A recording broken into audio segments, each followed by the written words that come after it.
Let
me tell you something, brother! Who are these people? Notice me, senpai. Notice me. Don't be rude. Who are these people? Who are these people?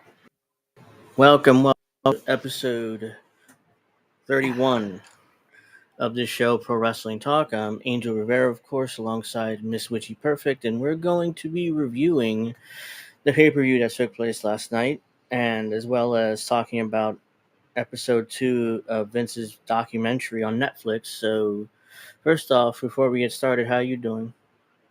I'm great. I enjoyed the pay-per-view very much. There's just some little picadillos I didn't like, but otherwise, I thought it was a great pay-per-view. And the extra activity that you had shown me, I'm like, oh my gosh, they turned him. Yeah, that took place after the show. Mm-hmm. And what makes it more realistic is, we'll get to this a little later, that there was not a single WWE camera in the area. No, this was all fan.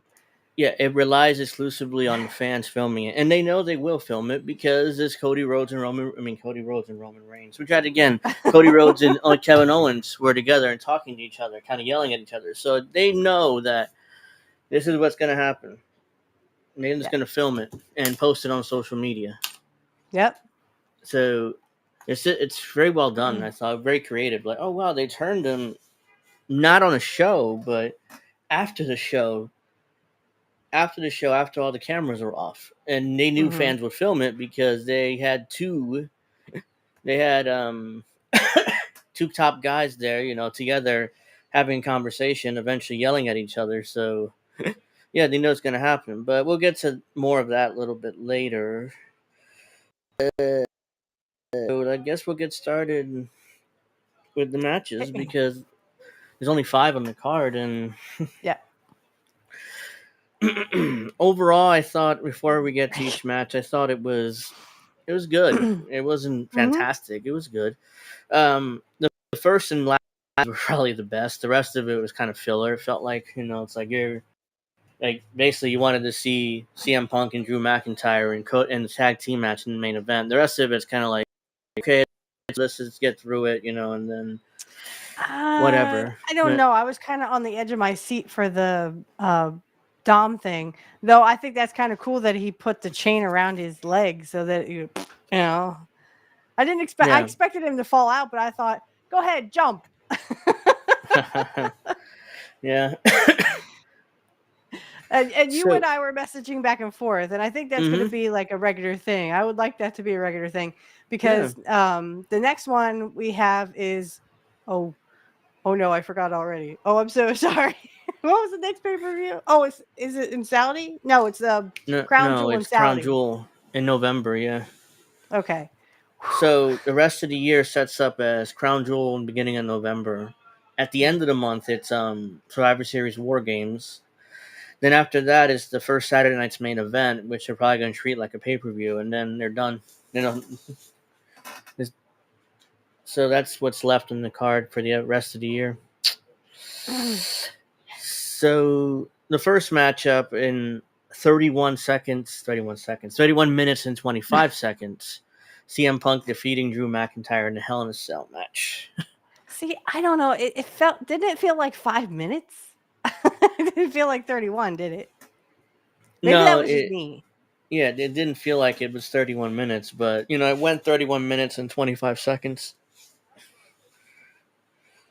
So Okay, so here are Mrs.Witchy star ratings. Get ready. We'll have music later. So I give this match 3 stars. And I'll tell you why. It was a great match. I thought both of them yeah. got color. But guys, stop using the tables. You're pulling tables out. You're using the tables. Why are you using the tables? Why? Mhm. It's been done, already done. The only thing that was missing from that Hell in a Cell is them climbing the cell and doing the top thing like the Undertaker and Mankind Yeah. in '98. But yeah, the tables were a bit much, but the rest of it was fine. I mean, it's let's. Mm-hmm. Wow, I think it was McIntyre who was down. Punk was pulling out a table, and so oh, here we go with the Mm-hmm. tables. Modern. So yeah, there's a table there. They don't think they only used one though, so it wasn't that bad. They surrounded the ring with tables and stuff, but And then they got a then toolbox. Like, come on, guys. You don't need tools. You don't need to be banging each other in the head with tools. I honestly thought they were going to get thumbtacks next. That's what I thought was going to happen. no, it was CM chip bracelet pieces of that. You threw it on top of him, which was a nice touch to because I thought it was thumbtacks too. So, oh, okay, it's not thumbtacks. They got me there, but Yeah, thank the guys for that. I was just like, yeah, no thumbtacks, guys. I think we're done with that. Punk got color first, and then Mhm. apparently when Punk hit McIntyre over the head with the toolbox, he cut him legitimately. It was hard way. Yeah, because you could see the hmm staples in the head Yeah. afterwards. hmm Yeah, I was like, oh, jeez. So he got him, for real. Punk bladed. I mean, but Yeah, McIntyre Punk didn't. He bladed, got.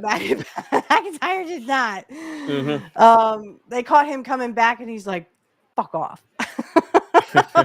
In the accent, I can't do the accent, but I was just yeah. like, I think that's pretty clear. Yeah. I mean, the match was. I thought if it wasn't for what happens in the main event at the end, we'll get to that. I think this match should have gone on last because it was the obvious main event. Mm-hmm. But the only reason why, two reasons. One, because it's Roman Reigns and no one's going to be on top of Roman Reigns in the card. But how do you follow this Hell in a Cell match? I don't know. That's why I think the rest of the show kind of suffered because how do you follow up that Hell in a Cell match? Well, and the Bailey thing, I'm sorry. Turn I didn't Tiffany, pay damn attention it. to that. Just turn her. Because Yeah. my dad and I are sitting there, we're watching it, and my dad's like, "Who's the refrigerator?" I'm like, "Oh, that's Nia Jax. She's a cousin to The Rock. That's the only reason why she has a position. She's on SmackDown." He's like, "My goddess." I said, "Yeah, Yeah. I know. She sounds like a man impersonating a woman." Yeah, she's. See, I will get to that match now, but I thought the Punk McIntyre match was great. It only the table things were a bit much. I don't have a problem with the weapons because this is a blood feud. You're ending a blood feud, Right. so it's like okay, fine. I understand. Using weapons. At one point in the Mhm. match, Punk he took a wrench and just dug it into McIntyre's head. Yep. Like, oh, this is brutal. I don't mind it because it's a blood feud. Blood feud. Like you're ending this feud and not gonna have another match again. So it's like, okay, so go all out. Fuck it. Fair, but no tables. Okay, I agree with the table. But yeah, the finish was. I was really disappointed. I wanted someone to climb the cell like they did in, the Undertaker and Mankind. They even had holes. Did you see the holes in the cell? It looked like it was set up to climb it, but nobody ever did. No one did. Shucks. Yeah. So I don't know. There was a spot plan, then it was scrapped at the last second, or something happened where neither of them did it. Because there may have been a spot plan. Considering that, I mean, did you see McIntyre had a lot of stitches in his head?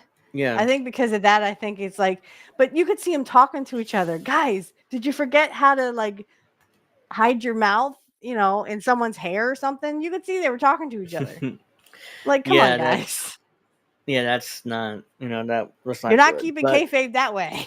But yeah, the match itself was great. The finish, eventually, McIntyre tried to hit his finish, the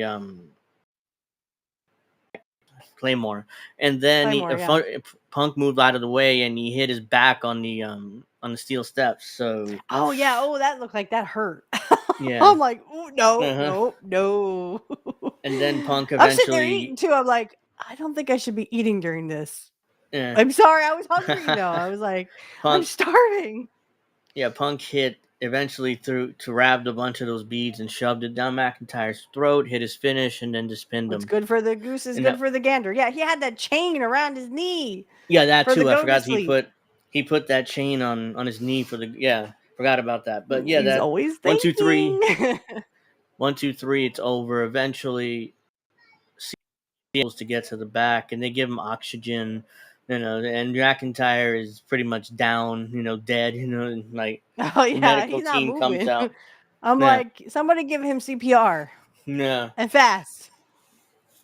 So eventually I thought, I knew the feud was over because it's been months. It's been great, but eventually you got to end it at some point. So it's like, okay, I wonder what McIntyre does next, because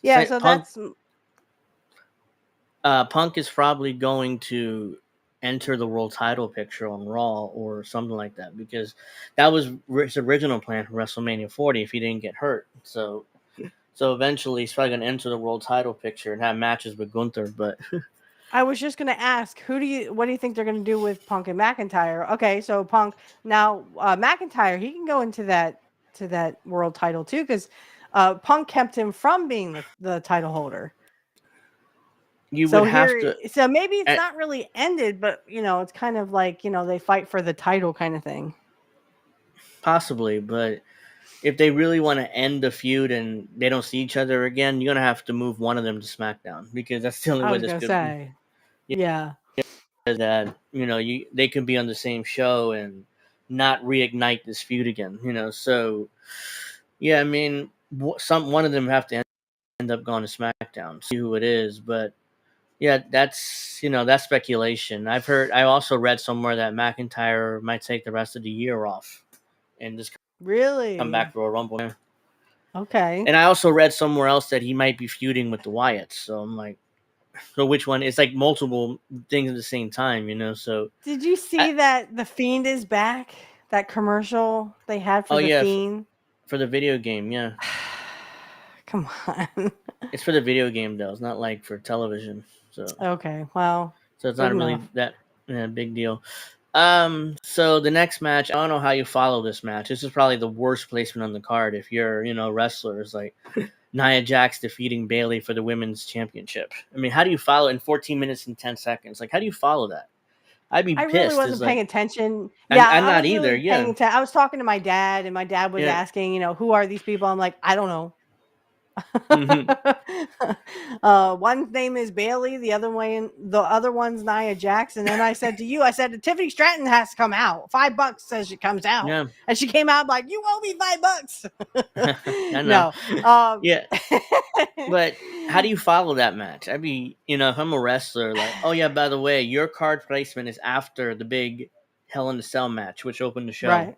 Like, how am I supposed to follow that? What do you expect me to do? Well, So and that here's what I sucks for give. them. Yeah, and I give it 1 star. It was hard to follow, and again, we already knew that Tiffany Stratton was going to come out. I thought maybe they were going to turn her. Just turn her. Aren't we done with the she's my bestie? Ugh. The heel, the fans obviously, she's over as a babyface, even though she's being used as a heel. So eventually, if once she becomes champion, there's gonna be a babyface pop for her. So Mm-hmm. be interesting to see when they actually do have her cash in, whether they do it in Saudi or whether they do it in Survivor Series or Saturday Night's Main Event. There's so many options for her to do that. So When I let's asked, my see. dad asked, why does she have a briefcase with her? I said, oh, because she won Money in the Bank. And I had to explain to my dad what that was. And I said, she still has is it in June or whenever that come? So she has Yeah, she till has. June, but I mean, Yeah, enough's enough. Nia Jax it just seems like she's only out for herself. well, yeah. I mean, And it's Tiffany's kind of like the, background singers. yeah. But yeah, I mean, the finish was Nia. Tiffany came out to attack Bailey. Bailey hit her in the head, I think, with the briefcase, and the referee picked up the briefcase. Oh, you're cashing in on me, and that whole drama. Yeah. And it's Oh, like, you're no, gonna oh turn no, I on would me? never do that to you. No, so they had that long "Who Shot John" bunch of bullshit I don't care about, and then eventually, I don't remember what happened exactly. I wasn't paying attention, but Bailey ends up on the ground, and Nia hits her finish, her bonsai drop finish, and 1, 2, 3. And I said to So my dad, I said, she acts like she's Yokozuna. Maybe if she was a yeah, little bigger, uh-huh. she Now could I don't have know what some, they. but I mean, I still call it the bonsai drop, even though they have something okay. else. WWE calls it something Yeah. else, but whatever. Samoa Yeah, drop, I think. yeah, something. Yeah, I don't know. Because she is the cousin of The Rock. I said, Mm-hmm. there's a whole bunch of cousins in here. The My dad's like, WWE is full. interesting. Yeah, they're full of cousins. They're full of the They're not Anawahi kissy cousins. family. The Anawahi family is up and down that card, So Mm-hmm. all right, Yep. so that match was meh. I didn't really watch it, but I did see that finish. Like, oh, that was strange, but whatever. The third match on the card has Damian Priest defeating Finn Balor in 12 minutes and 45 seconds. Is it me or this match felt longer? I mean, it wasn't that good, unless It I'm. wasn't that good. Yeah, it did feel longer. And even though I Mm, picked Damian Priest to win, it still kind of fell flat. So I give it, mm, 1.5 stars. yeah, Because I mean, it was, it was supposed to be Damian Priest was supposed to get revenge on Finn Balor for screwing him over at SummerSlam. yeah. But That didn't happen. it didn't feel like that. It felt like these two Mm-mm. guys happened to be booked in a match together, and they had a match, and Damian Priest beat him with his finish 1, 2, 3. It didn't feel like he didn't feel like he was mad at all about being screwed out of the title. Damian Priest. It Right. was just a normal match, which again doesn't it just felt flat, and it felt way longer than 12 minutes and 45 seconds. It's like, all right, let's just get to the finish. He hits his finish 1, 2, 3. It's like, oh, there we go. Thank God. And Well, I didn't really and like the this match. no, and the fact that, again, the new Judgment Day has to come out like the NWO used to do. They're still trying to push that NWO where, the new Judgment Day comes out and like, boom, boom, you knew they were going to come out and interfere, or at least try to interfere. And of course, it didn't work. Yeah. It backfired on Finn Balor. But, and that guy has to be like, I told my dad, that guy has to be at least 190 pounds soaking wet. Yeah. I'm not trying to be He's mean, but I mean, you know what I he mean? That guy isn't don't look that like no big. wrestler. No, he's in great shape, but he doesn't look like a wrestler. I mean, he looks like just a guy that happens to go to the gym 4 or 5 days a week, which is fine. But he's not like a wrestler though. That's definitely for sure. Yeah. So yeah, this match wasn't good. The next two matches, it's tough to follow that Hell in the Cell match. So WWE put them in an impossible situation. Oh yeah, follow this epic match that ended a blood feud for a year. Yeah, Right. good luck with that. That's so. If it wasn't for the Roman Reigns Rock thing, this match probably should have gone on last. But yeah, all right. The next Sorry about that. match, Rhea Ripley defeated Liv Morgan with Dirty Dominic Mysterio by disqualification. Dominic Mysterio was suspended above the ringside area in a Yeah, I think they, like I said, they did that because again, he could just they didn't even lock the cage. He could just push it no. and move it. What You know what I'm What's saying? funny is they claim that the commentary said, "Oh well, he picked the lock," and I'm like, we He saw it didn't on pick the camera. lock. There Yeah, we my where he dad's just like did they that. never even. My Like he dad's like did they never that and just locked it. yeah, they claimed he picked the lock, but really, like he just did that and just pushed it open. Just That's what it pushed it looked like. open. Yeah, but And then this is where I kept saying, "Go ahead, Dom, jump." he's like, he And he picked the falls lock. out. I Yeah. was like, nope. I didn't And really then he the falls matches. out and he had the chain. I didn't know he had the chain around his leg. I didn't either. When That he had to fell out, I hurt was like, oh though. That shit. kind of hurts. Like it Yeah. was at least he has a chain wrapped around his leg, so he didn't bust his head on the floor there. But yeah, the match itself was what it was. Rhea Ripley Rhea took ninety Morgan. Oh percent. my. She took 90% of the match. Beat up Liv, and she Yeah. had the match won because after Dominic fell out the cage, she had the match won, hit her finish, but for some reason she had to grab a kendo stick and beat up, even though she had the Yeah. match won. So that was really dumb. I didn't like. I was like, they could have found a more creative way to do that and not just blatantly have her beat, but not actually pin her. Instead, go and beat up Dominic. Well, what And then I think they could have done is pin her, then go beat up Dominic. that's Get what the belt. yeah, win the match and then they win the match and then go beat up Dominic. Not Right. do nonsense like this, but they did it. And the other big girl, Raquel Rodriguez, came back to beat up Rhea Ripley, and that's how Liv Morgan won. So she actually won. And then it was a funny part after the bell rung where for some reason Raquel put Liv Morgan on top of Rhea Ripley.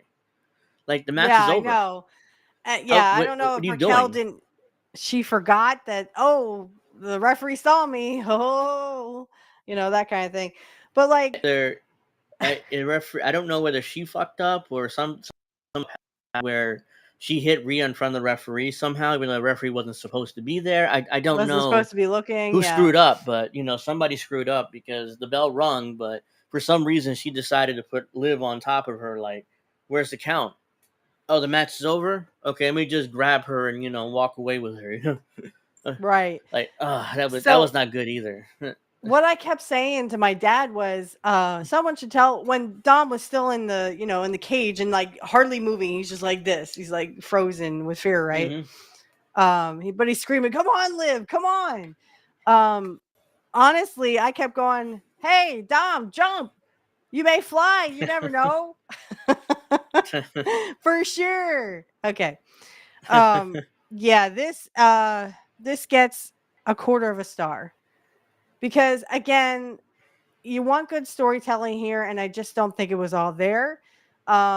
Yes, she should definitely get, revenge on Dom, but wait till you pin your opponent and then go after Dom. Dom will be there. He's hanging by a freaking chain to his leg. He ain't going nowhere unless someone cuts the chain like that, and then he goes boom. Yeah, he'll be Again, there. you may fly. You never know. So if they had to do that, they had to find a more creative way to do it. Like, And not find have another Rhea. creative way for Raquel to come back in, because now it just looks like, oh well, Raquel just saved her friend. So I agree with the whole, and yes, Rhea did take 90% of this because Liv Morgan needs to go back to the drawing board, honey. I'm sorry, Liv. I don't like her voice. I don't like her wrestling. I'm just like, oh, stop. I like Dominic because he at least gets his point across, but Yeah. I mean, she was correct when she said, "Oh, I'm smarter than you." Okay, great. So you're smarter than everybody else. That does not mean that you know how to wrestle or know how to do a promo. That's why I think they should only let Dom talk. But they will be them, She is does what a it lot is. of talking. Like, they really put the Yeah. mic in her face and let her talk a lot, even though the last thing she should be doing. But whatever. So in between these matches, we had some stupid skits up in the up in the VIP booth or whatever. I don't really care. Also, we had a segment. I think it was after either the Damian Priest match or the Rhea Ripley match. I don't remember exactly, but we had a segment with Triple H coming to the ring for a major announcement. The major announcement is starting at Crown Jewel, and every Crown Jewel afterwards, the champions will face each other. So Right. the World Heavyweight and the WWE Champion will face each other.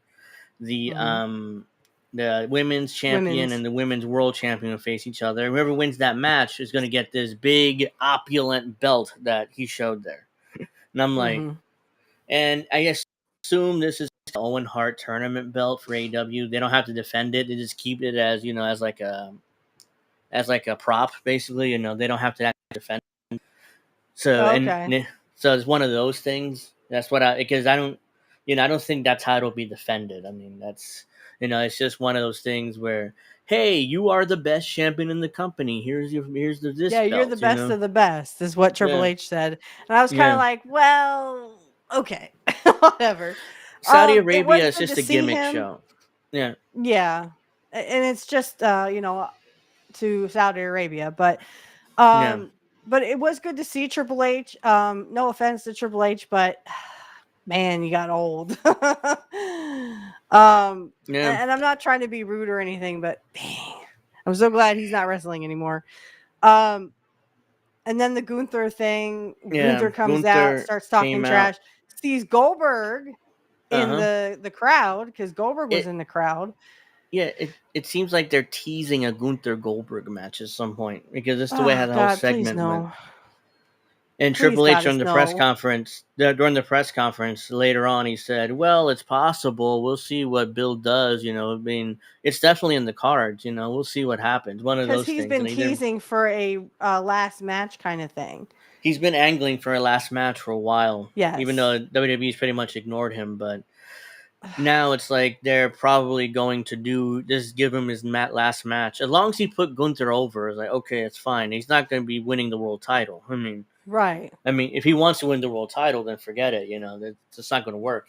So, right. But yeah, Gunther and Goldberg Gunther, of course, being how good he is. He's like, Goldberg, remember a few weeks ago when I said that you were my favorite to Bret Hart? Well, I was lying. I lied. I lied. So look at you. How could you be my favorite wrestler? He just dragged Goldberg down like he was some kind of jabroni or something. I was actually laughing. I kept saying, come on, Goldberg, get it back in there. Come on, get your ass kicked. I'd like to see it. Come on. No, what did I text you? I texted you and said, fuck Goldberg. Yeah, I mean, I said it loud. I said it proud. I do not like that dude. Yeah, in Atlanta. They were in Atlanta, which is Goldberg's home territory from WCW. Right, I get and he that. played for the Falcons, so that's why. I didn't know this, but where that new arena was built, the State Farm Arena, apparently it was where the old Omni was in Atlanta. Yeah. Okay. That's what they said on television. Oh wow! So they knocked down the Omni and built this brand new stadium there, which is fine. Place it eventually. The Omni was like 50 years old, but that's a legendary wrestling arena. It was Dusty Rhodes had all his greatest moments there. Yeah, they talked about that during the other match. So I mean, like, they said Harley Race in 1980, he won the belt, yada yada. So I don't doubt that for a second. It's just, come on. Yeah, I don't like Goldberg, guys. Yeah, throughout the night they were showing legends. Like they showed Goldberg earlier in the night. Then they showed Goldberg. Showed Arn Anderson, Mickey James, Tully Blanchard, Mickey James, Scott Steiner was there too. Scott Steiner, DDP. I wish Braun Breaker had been there. That's what I was telling my dad. I'm like, "Where's Braun Breaker? His uncle's here." He was not booked for this show. Not only was he was not booked. Sucks. It's like they on Raw, which last week they did tease Braun Breaker going challenging Gunther for the world title too. So. Because if you saw that segment backstage where Braun Breaker went to Gunther, is like, "I'll be seeing you soon," and he walks away, like they're teasing, him going after the world title. I must have been in the bathroom. I had to go to the bathroom really bad. I must have been. Dang it! I missed it. That was on Raw. I want to see Braun Breaker is. I mean, considering what he's accomplished, and he's only been there for what, 6 months, 6-7 Yeah, he's months. Intercontinental Champion, had a nice little run. 2 months. I would, yeah. When Jey Uso beat him, like, what? And he just beat him like clean. I don't remember any shenanigans. I mean, he just beat him clean, right in the middle. 1, 2, 3. It's like, And he oh shakes his hand. He comes out the next night and shakes his hand. yeah. Like, okay, So is that over? Are you gonna have any return matches? Or are you just gonna push I him think back it's down the card? over. I hope not. I think it's over because they did tease a match with Gunther at some point. Mm-hmm. So I don't All know right. whether that's going to happen immediately or whether he's going to kind of be middling for a while and then they'll set up that match at some point. I don't know. We'll see what happens with Braun, but he doesn't deserve just to just be there, having matches for no reason. So, and I wouldn't want to beat him with Jey Uso 2 or 3 times. So if Jay's going to be Intercontinental Champion long term, then I don't want him having return matches. He's going to keep losing unless they do disqualifications or whatever. But I don't want him getting pinned 3 or 4 times. So yeah, just leave it as a one and done, and let's just move on. But yeah, Okay. well, hopefully, they have a plan for him and not just him disappearing from television for 2 months until the Gunther thing is ready to go. But the next match is the main event, which was WWE Champion Cody Rhodes and Roman Reigns defeating the Bloodline, Solo Sikoa and Jacob Fatu by pinfall. So this match took place in 25 minutes and 50 seconds, which was, it didn't feel that long, but maybe, I don't know. I mean, it was the whole, they milked everything. Roman Reigns and Cody milked them fighting each other when the match started. They stared each other down as, oh, no, I'm starting. No, I'm starting. I'm starting. It was like, Yeah, you can see Roman Reigns goes, "Are you sure? I'll do it. I'll start." And Cody goes, "No, I got this." And he's like, "Okay, I got your back." Like a real serious face too. It was like, "Okay, I got your back." And I'm like, they milked that like too. going, like, what the hell?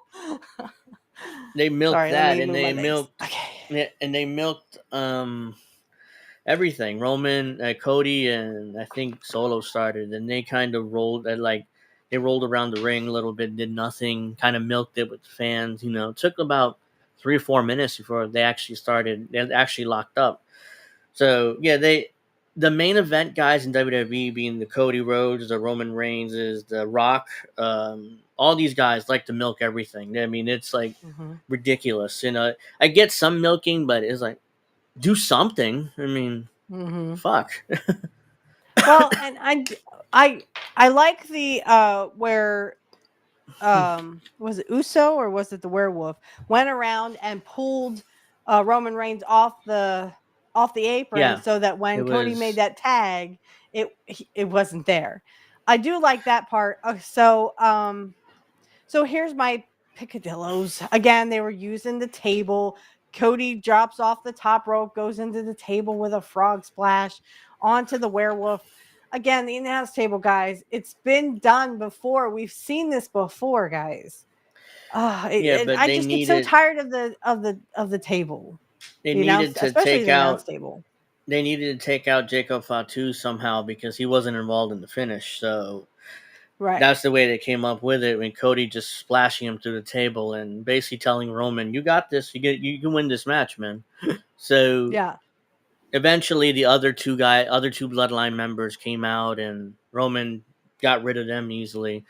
And eventually, we see somebody with a hoodie and like a fucking bandana on their face. It's like, who's that? I thought that was The Rock, but it wasn't. It was no. Jimmy It turns Uso. out it was Jimmy Uso returning, to get revenge.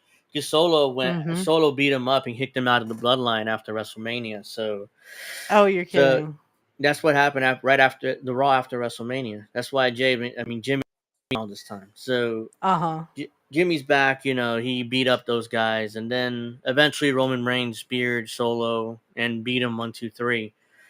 And then after the match, there's a lot of melodrama. Roman sees Jimmy and is like, "Did you really help me?" Like, and he had this shot look on his face, and he's like, "Yeah, you're your family, man." And they hug. Nice little moment there. then Cody comes into the ring eventually, and then Roman and Cody. I'm not sure, did they shake hands or did they like there was some kind of they nodded at each other. Yeah, they And nodded at then each other. okay, And then that's Roman what it and was. Jimmy leave, Walked and away then all of a sudden the bloodline comes back in and starts to beat up pummeling Cody Cody. Rhodes. And Jimmy's like, "Dude, are you gonna help?" He's like, "No, No, this is it's a over. one-time thing. Yeah, this is And one time then thing." He goes, "Dude, come on, he helped you." is like, No, I get okay, that. That was fine. pretty cool. Yeah, he Yeah. goes, "Okay, fine, go, let's go." Yes. So he gets back into the ring, and all hell breaks loose. Everyone's fighting. And they dispatch the bloodline again. And Right. then Roman grabs the belt and kind of stares at it for a minute and then hands it over to Cody like, To Cody, and as they're soon as teasing. Cody raises it, you hear this, "If you smell what the There's a Rock big pop. is cooking," and I'm like, "Oh, come on!"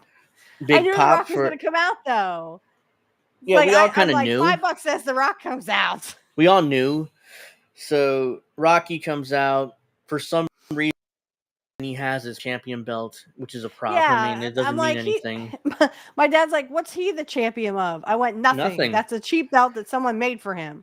Yeah, I mean, he just My dad just carries shakes it his head. around. Yeah, He just carries and it then the around. Rock goes like this. Mm-hmm. I'm like, W2F? What the hell was that? WTF?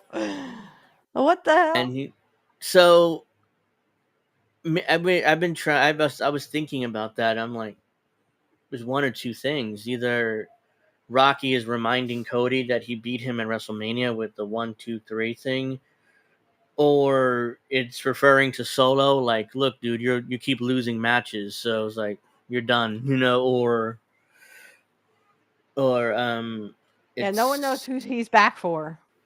yeah, that's the thing. We don't know what because the bloodline is split right now, So you have the Solo Right. bloodline, you have Roman and Jimmy together, so they're kind of like split up. So he coming back into this mix. Who knows whose side is he on? It's Well, like and here's the kicker. They have film of Solo Sokola going, "This was part of the plan, guys. This is part of the plan." So they're already trying to sow the seeds that the Rock's gonna come back and help Sokoa. yeah, I saw that on and X. yeah, it was always from the beginning the thought process, or at least what I thought was that Solo wasn't really a tribal chief. It was the Rock behind his coup with the bloodline. If that's revealed at some point, is the Rock is behind it because Roman lost the title at WrestleMania and he's no longer, he's weak now. So it's like, okay, Solo's in charge now, because technically within the whole Samoan hierarchy thing, the Rock has a higher rank than Roman, right? Mm-hmm. I don't know exactly how that works, but with the whole Samoan ranking thing, it's like the Rock is higher on the food chain, so which is why it's Right. like even though he acknowledged Roman Reigns before WrestleMania and all this other stuff, again, there was always natural tension between the two, and now they can really, go there because now Roman's a babyface, so and The Mm-hmm. Rock being the heel still because he did come back as the final boss. He's not trying to be like the babyface Rock again. Which is what I thought he would try to do. He would try to pull that crap again. Okay. Uh, I mean, that makes more sense now that you say it. So I feel better. I'm like, what? What's going on? But I did know, I did feel like The Rock was going to come back, and he did. So I give this match 2 stars. Only because, again, they started using the tables, and I'm not much for The Rock. And no one knows who he's for there. No one knows what's going on with that. So then eventually, Yeah, after that match, you will have the Kevin Owens will meet yeah, Cody Rhodes out in the parking lot. And of course, Triple H is going to kayfabe it. So, yeah. but KO and Cody are talking in the parking lot, and all of a sudden you see, you don't hear really anything. You just hear the fans saying, "Yeah, Kevin Owens." And then all of a sudden you see Owens punch Cody, and then he's like, wailing on him. So, and as I said to you when you showed it to me on X, I was like, oh, they turned him. They finally turned him. They wanted to, and then they're like, oh well, we'll tease it for a backstage thing. Of course it wasn't. It was all kayfabe. And Triple H is like, we're gonna investigate it and look into it and get back to you guys. I'm like, come on, Triple H, it was X, it's kayfabe. like he just tweeted it out. Like, I mean, I am aware of what Kevin Owens did or whatever. We're gonna investigate it, and then on SmackDown probably we'll get some sort of answer on why Kevin Owens. Hell, I give that angle 3 stars. Shit, that was awesome. and that didn't even make air. It was more like an after the show thing, that it was for the fans. It was for the fans so that they can kind of tease the fans, tease, with a little kayfabe in there. Oh, Kevin Owens just went after Cody Rhodes.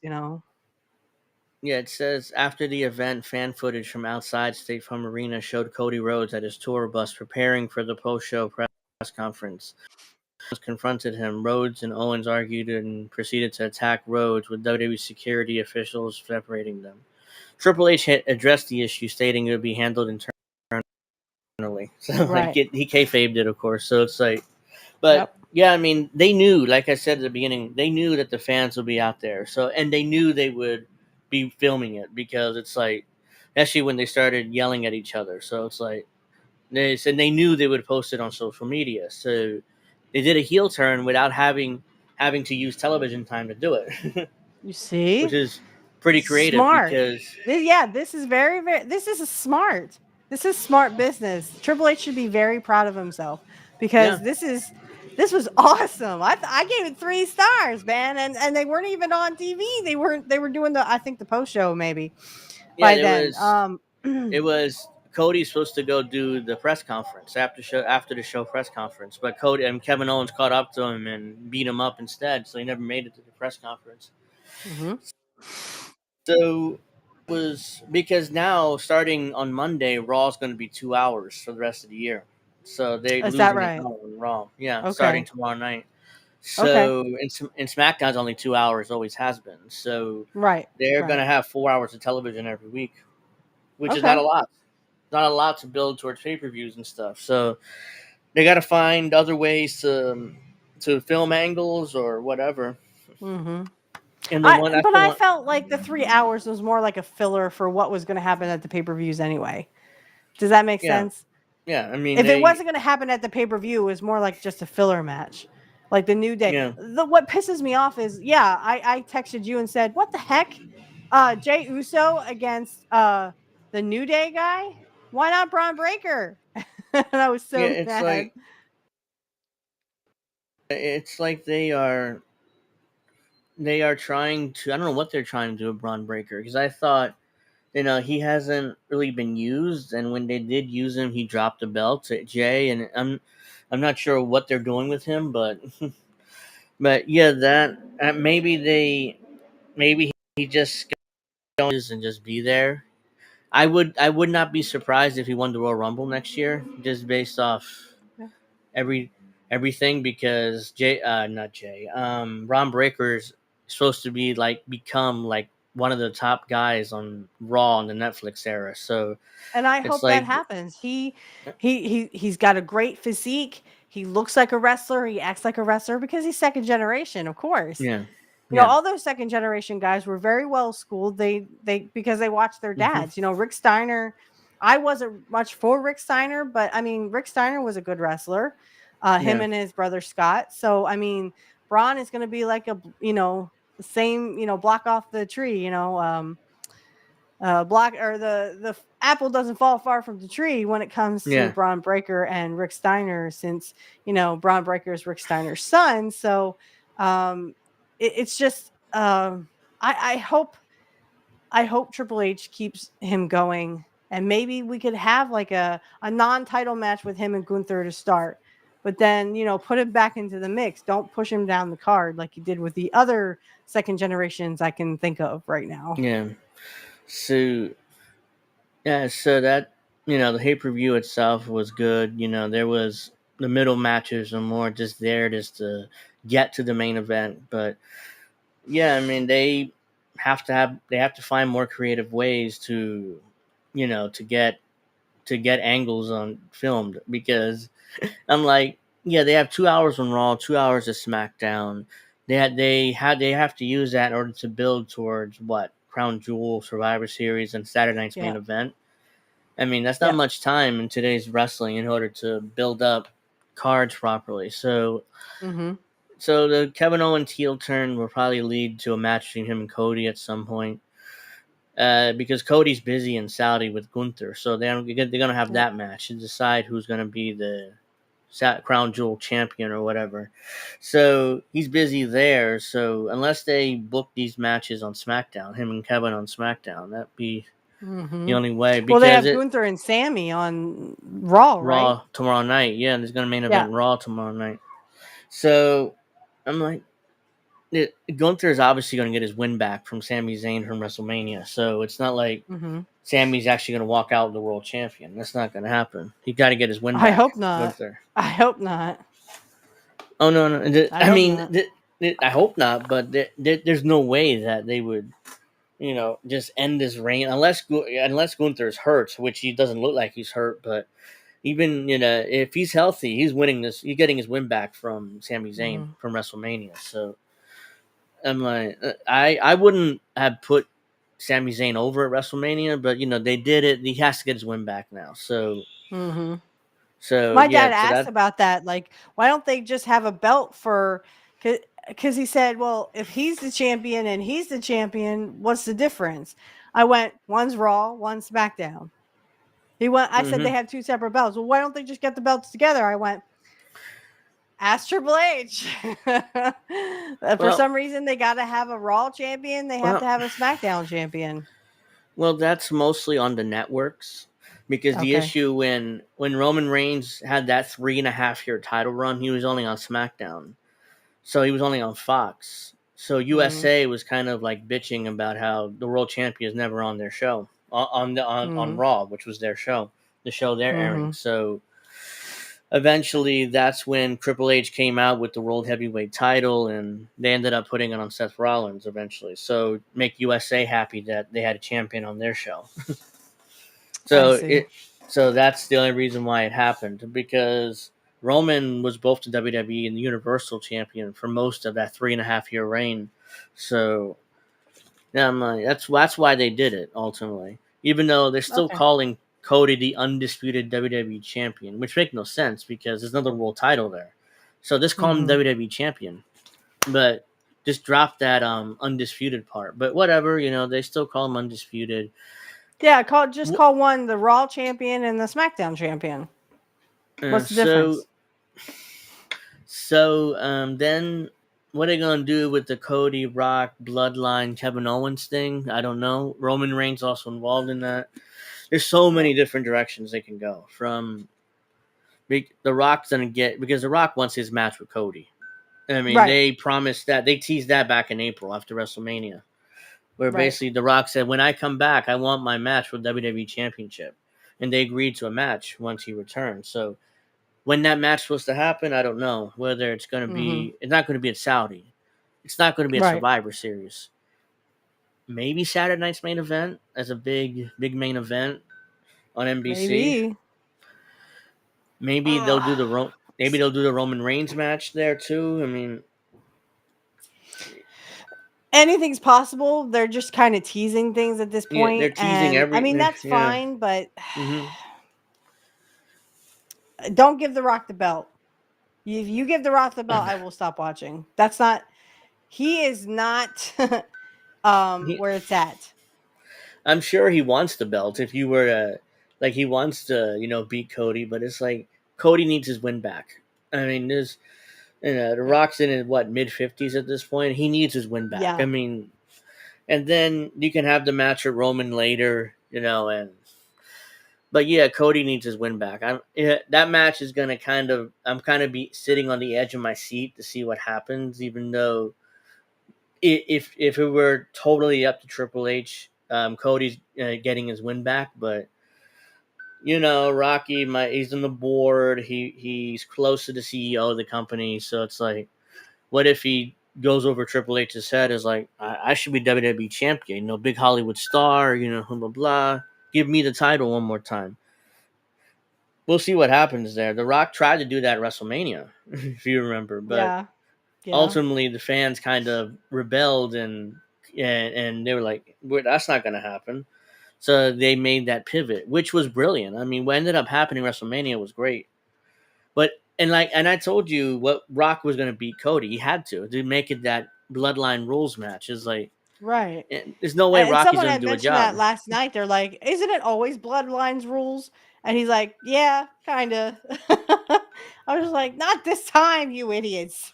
No, not this time. It Enough of was a that. normal tag match. I'll be right back. I'll be Okay. off camera, but Okay. oops. But yeah, that pay-per-view is over. Tomorrow night on Raw, we got Gunther versus Sami Zayn, which I'm assuming Yeah. Gunther's going to get his win back. Right. NXT is now on Tuesday nights on the CW. They finally left the Performance Center and actually going on the road with the show. So Yeah. on Tuesday, they're going to be in St. Louis, where Randy Orton's going to be wrestling, one of the younger guys there on the cards. But Interesting. yeah, Didn't I they forget just his have their name. pay-per-view? Yeah, like no, and technically that first episode on CW was like a pay-per-view type of show. I mean, they Oh. threw CM Punk on there. CM Punk was Oh special referee in yeah. the main event. They Yeah, threw because in he was from Chicago and they were in Chicago, yeah. right? Yeah, so they might as Yeah. well. He's already there, so they might as well use him. So Right. make him the referee in the main event. So it's like, let's see, they brought up that was like a pay per view style show basically. Triple H was Mm-hmm. there at the beginning with Shawn Michaels. They introduced new belts, new NXT belts. You know, Of so course they did. because Of it's course new they era, did. new show, so new network, so new belts. You know, just give a reason to to sell replicas for $450 or whatever. So it's like Right. that's I so. just like when that lady, I can't remember, her name escapes me now, but she's like, if I were like 12 years old, 13 years old, and standing in the ring with CM Punk, I'd be like freaking out right now. I'd be like, that's how I feel about Kurt Hennig. Yeah. If I were like 12 or 13 standing in the ring with Kurt Hennig, I'd be like, oh my God, I'm standing in the ring with Kurt Hennig. Somebody pitch me. So I was kind of like, yeah, I feel the same way. I don't know who that was. What was her name?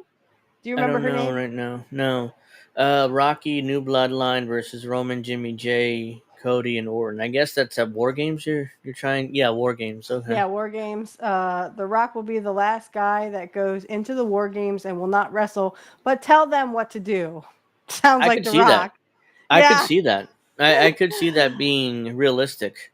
because That now he's on Rocky the won't do board. anything. You Yeah, know, he's on the board. he thinks he's the top dog Hey, now. Indy. Yeah. Andy. I didn't even notice like the chat was, so thank you for chatting with us. But yeah, I could see that happening. Yeah. I could see Rocky and the New Bloodline versus Roman, Jimmy J, Cody, and Orton. So that would be 1, 2, 3, 4, 5, 5 against 5. Okay, that could work. Owens and Cody to fight on SmackDown to boost WWE's all-time record low TV ratings. I mean, yeah. And it would be good because finally they turned him. Finally they turned Owens. They Yeah. were teasing it and teasing it and teasing Mm-hmm. it, and now they finally, let the bull out of the, let the bull Yeah, out, let the floodgates open, I guess. it would be interesting to see Rock enter War Games. Like, I mean, he would seem so out of place in that match. True, true. Because usually there's a lot of stunts in today's War Games version. A lot of stunts, a lot of Oh, really? stupid stuff. I think you may have. Did you see last year's match where they were doing like No. flippity flop moves and stuff? No, And they I was were like, no, I refuse to watch it because I don't like the flippity flop moves.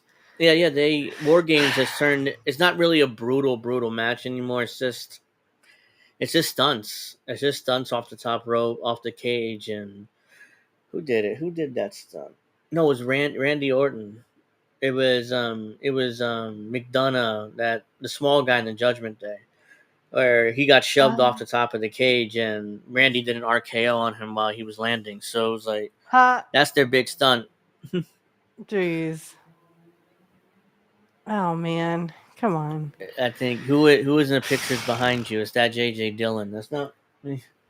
I think that's for you, Steph. Who is the? Oh, for me? No. Yeah. This is Kurt Hennig. Kurt, and then this is Rick Rude here, and then this is Kurt, and that's Kurt in AWA.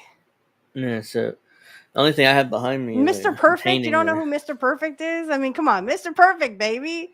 He was perfect. Yeah. So yeah, that's my hero. So we have that match.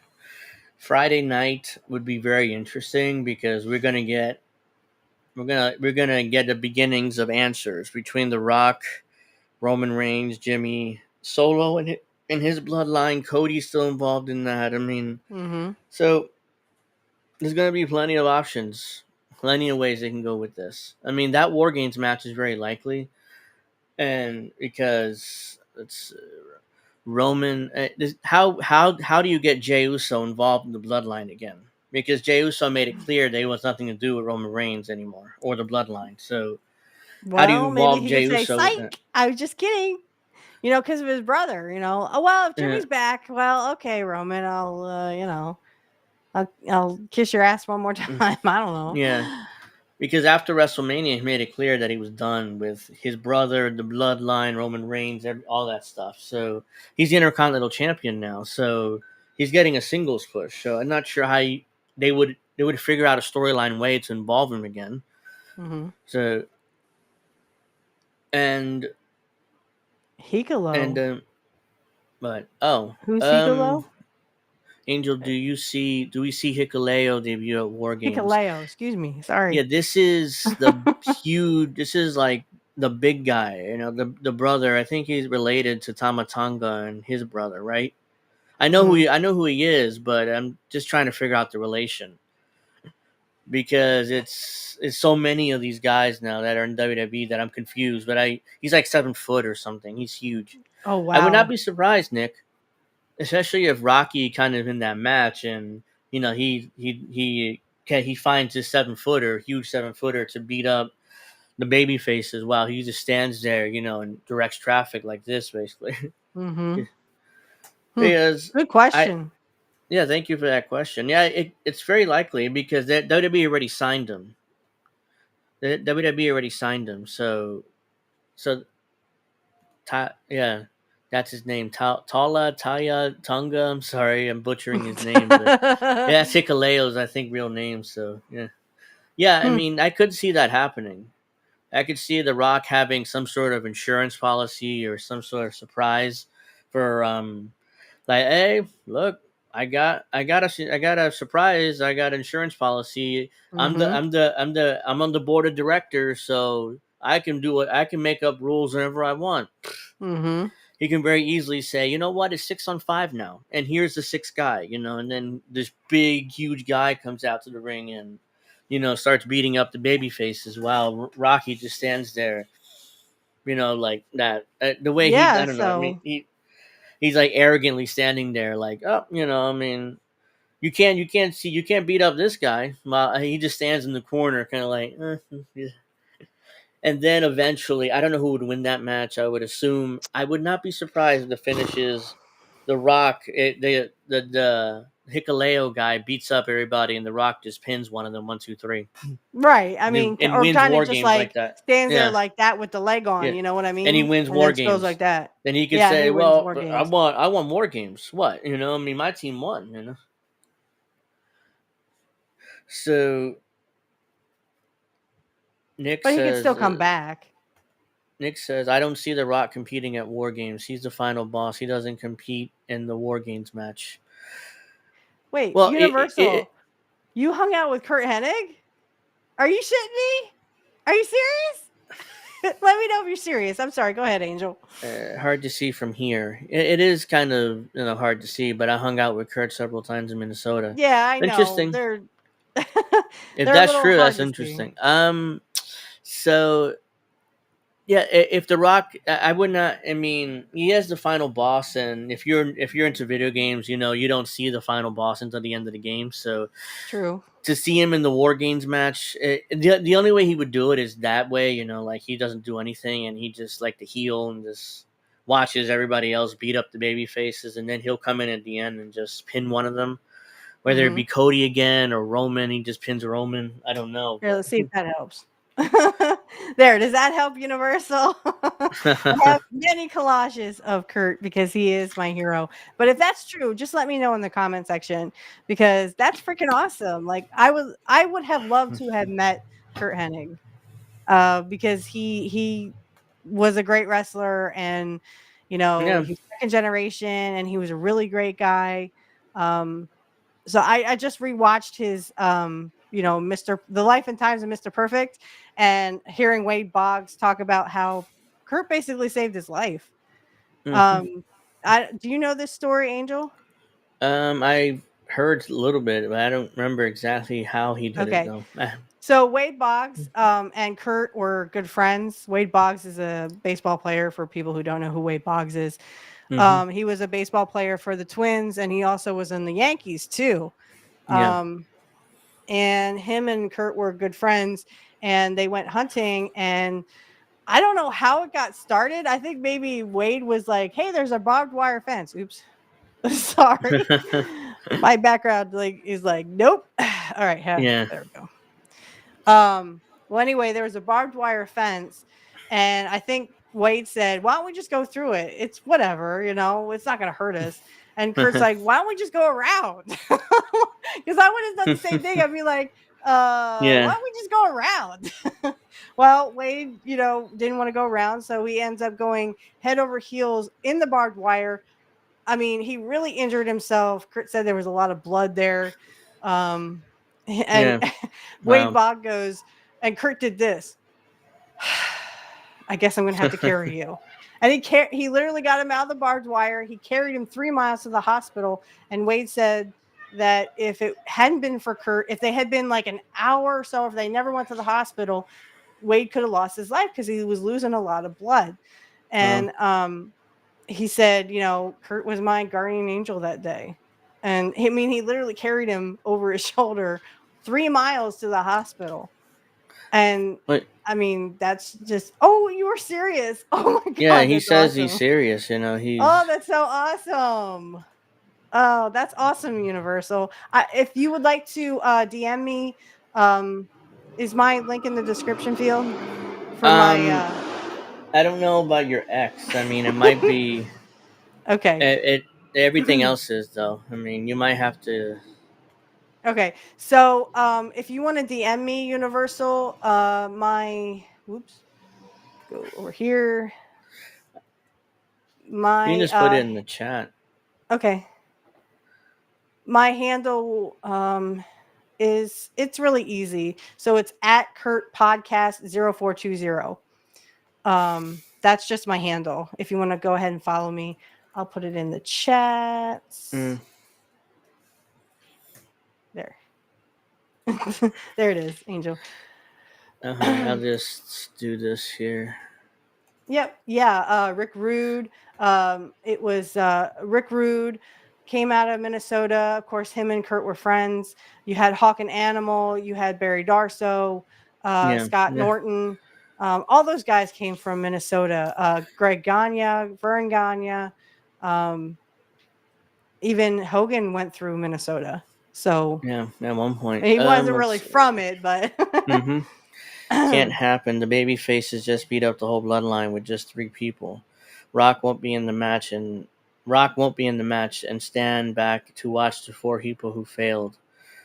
I mean, couldn't he be just outside of the ring, kind of like, supervising or something, or on commentary? I mean, sure, but yeah, I tend to think that he's gonna want to pin somebody and beat somebody. He's a mark for himself. So right.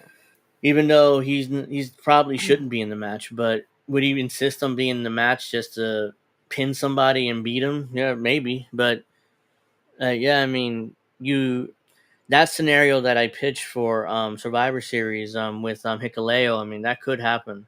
with Rocky just standing there in his gear, like while and then just everybody putting else, his foot on the person, and then 1, 2, 3, and The Rock looks like $1 million, or so he thinks anyway, right? But yeah, I could see it happening too. I mean, that's not too far fetched, but will The Rock be wrestling? Who knows? I think he definitely wants to at least wrestle Cody and then probably Roman Reigns too. So and just hang on to that thought. Just hang on to that thought. Yeah.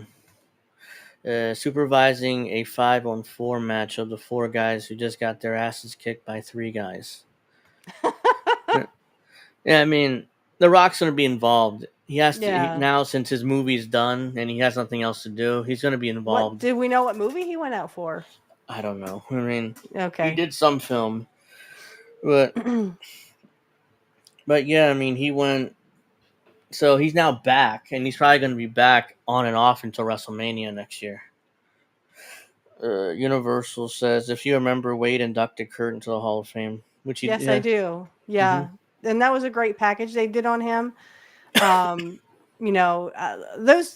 guys in the back, they really, really loved him, and that showed. Here, I have another one I can show real quick. A really cool background. Okay, but yeah, like you guys, but disagree with the take. He sits back to watch a 5-on-4. Oh, you mean like Rocky just decides, you know what, my team is going to have an extra guy just because. So it'd be like a handicap War Games match. And he'll watch him beat up all the baby faces. That could I definitely see that scenario happening. Rocky's going to be involved. Question is how. Is he going to be in War Games, or whether he's going to do what you say, Nick, he's going to just hang out? So Nick says, great show, guys. Extending to invite to join the Nick Club Wrestling Happy Hour sometime. Oh, you got to be on the show? Oh, yeah. Send us the links, and we'll definitely promote it for you. Yeah, that's awesome. If you want us to come on some point, I mean, we could. Yeah, not sure when you air or when. Yeah, if you want us both to come on, or just Angel, or just myself, but we definitely can come on your show, and we can promote it on our own. Yeah, and then eventually you can come on this show. I mean, but we got to work out times and stuff. But and Universal, if you'd like to come on the show, I'd love to sit here and talk about how Kurt was. Was he funny when you guys hung out together? Did you guys talk about anything? Did he rib you? I would love to have you on my show. I have a podcast dedicated all to Kurt Hennig. It was called Kurt Hennig Was the Best, Changed My Mind. So Universal, go ahead and DM me. And I mean, if you want to come on my show and talk about Kurt, for an hour, I'm more than happy to do that. Yeah, that's awesome. Thank you so much. Tom Zhang, Derry Darso, Nikolai Volkov. Yep. Nikita Koloff, excuse me. John Nord. Yeah, I forgot about John Nord. Yeah. So it's Fridays at 6, Nick's show. I have a show at 7. Yeah, so and yeah, a lot. Minnesota's made a lot of great wrestlers, So, oh yeah. Even Ric Flair came out of Minnesota too. So yeah, Ric Flair. Oh boy, there's a lot. There's a lot who went through Minnesota. Mean Gene, Jesse Ventura, Adrian Adonis. Really? Yeah, Eric Bischoff. Yeah, he worked for though. No, but he worked for he worked for Vern. Yeah, the end of AWA. Right at the end, he worked for Vern. Right at the end, yeah. He was more of a sales guy. He was selling stuff, but so go ahead. They had no announcer, or they had no interviewer, so they're like, oh well, Eric looks good in the suit. Let's just stick him. Let him just hold the mic or whatever. And that's the only reason why he ended up on television. Universal. Curtis, I mean, we did a whole show on your channel, Steph, about about Kurt's Universal. Franks, so. We're actually going to have a Ultimate Rib Collection #2, and I'm going to have Kit Cabello and Angel Riviera on my show. We're going to do an Ultimate Rib 2. You're more than welcome to come. I can send you the link then. It's October 13th, Sunday at 4 p.m. I have to be off by 8 because my son goes to bed at 8.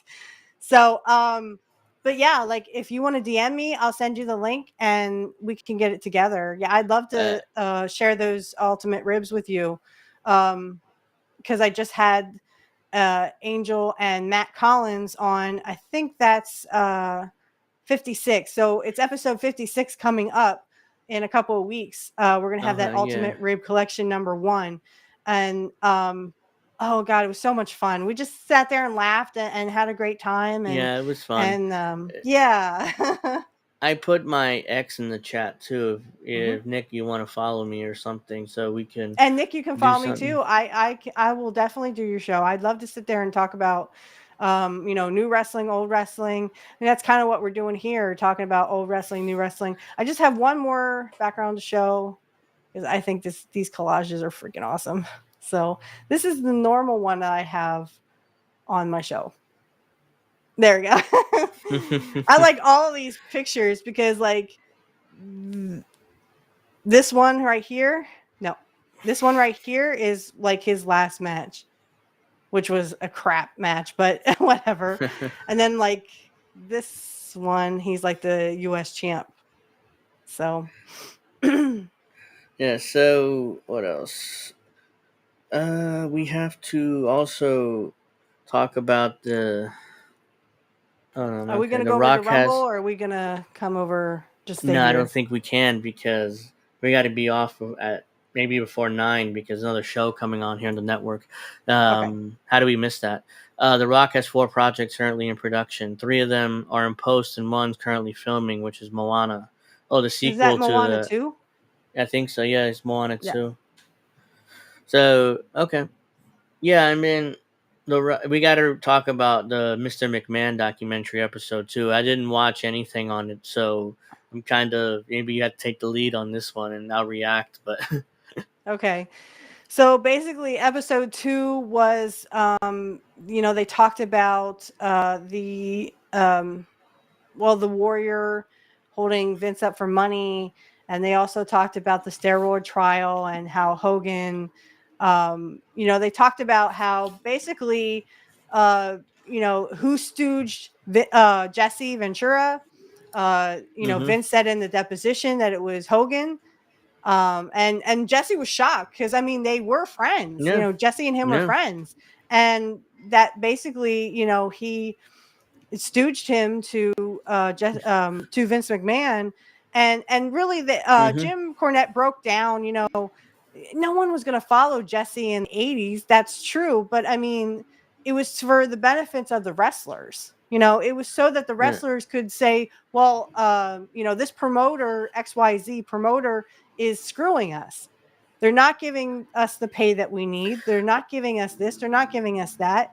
And, it was just so that they could get a seat at the table with the promoter, who was Vince McMahon, and just, get better pay, better benefits, because they were subcontractors, yeah, So yeah. unfortunately, they only have Eric, a certain part. Go ahead. Eric was working selling meat out of a truck. Eric was in the right place at the right time. Right. He also was selling that game board Game. thing. Yeah. Yeah. Yeah, That forget video game. yeah that board game video game thing to Vern. Yeah. And Vern just happened. Like Okay, something well, you ninja. promote this ninja something. Yeah, Bischoff Yeah. still like Something he's proud ninja. of that thing. Still, it was like, hey, look, man, Yeah. it got me in the AWA. So they eventually gave him a job, selling ads or something, and then he ended up Yep. on as an interviewer, and then he ended up in WCW, and the rest is history. He ended up being president of the company and booking the Yeah. show basically. So it was like, but yeah, getting back to Vince. I mean, Jim. I mean, I didn't see the Jim Cornette video, which is why I don't have any reference to this. But Jim, like wrestlers in the '80s, are very selfish and very about themselves. So even I don't Right. think Jesse wouldn't have been able to convince anybody to join a union. Do you remember Mick Carach? I don't know who that is. Do you know who that is? McCarch. Yeah, Is that his wrestling name or is that his real name? yeah. I don't. Unless you, Yeah, I if don't. that is, I don't know Universal. If you, I mean, is he a local guy in Minnesota in territory days or what? That wouldn't. I don't know much I never heard his name, so kind of you stumped me there. I know a lot of wrestlers' names, but Was he a job guy or something? Yeah, I don't know. I'm sorry. I know who McFoley is, but yeah.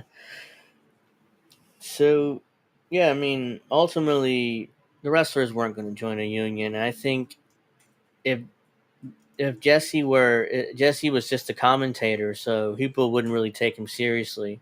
And Hogan was definitely in the locker room because, according to Hogan himself, I saw this clip from the documentary.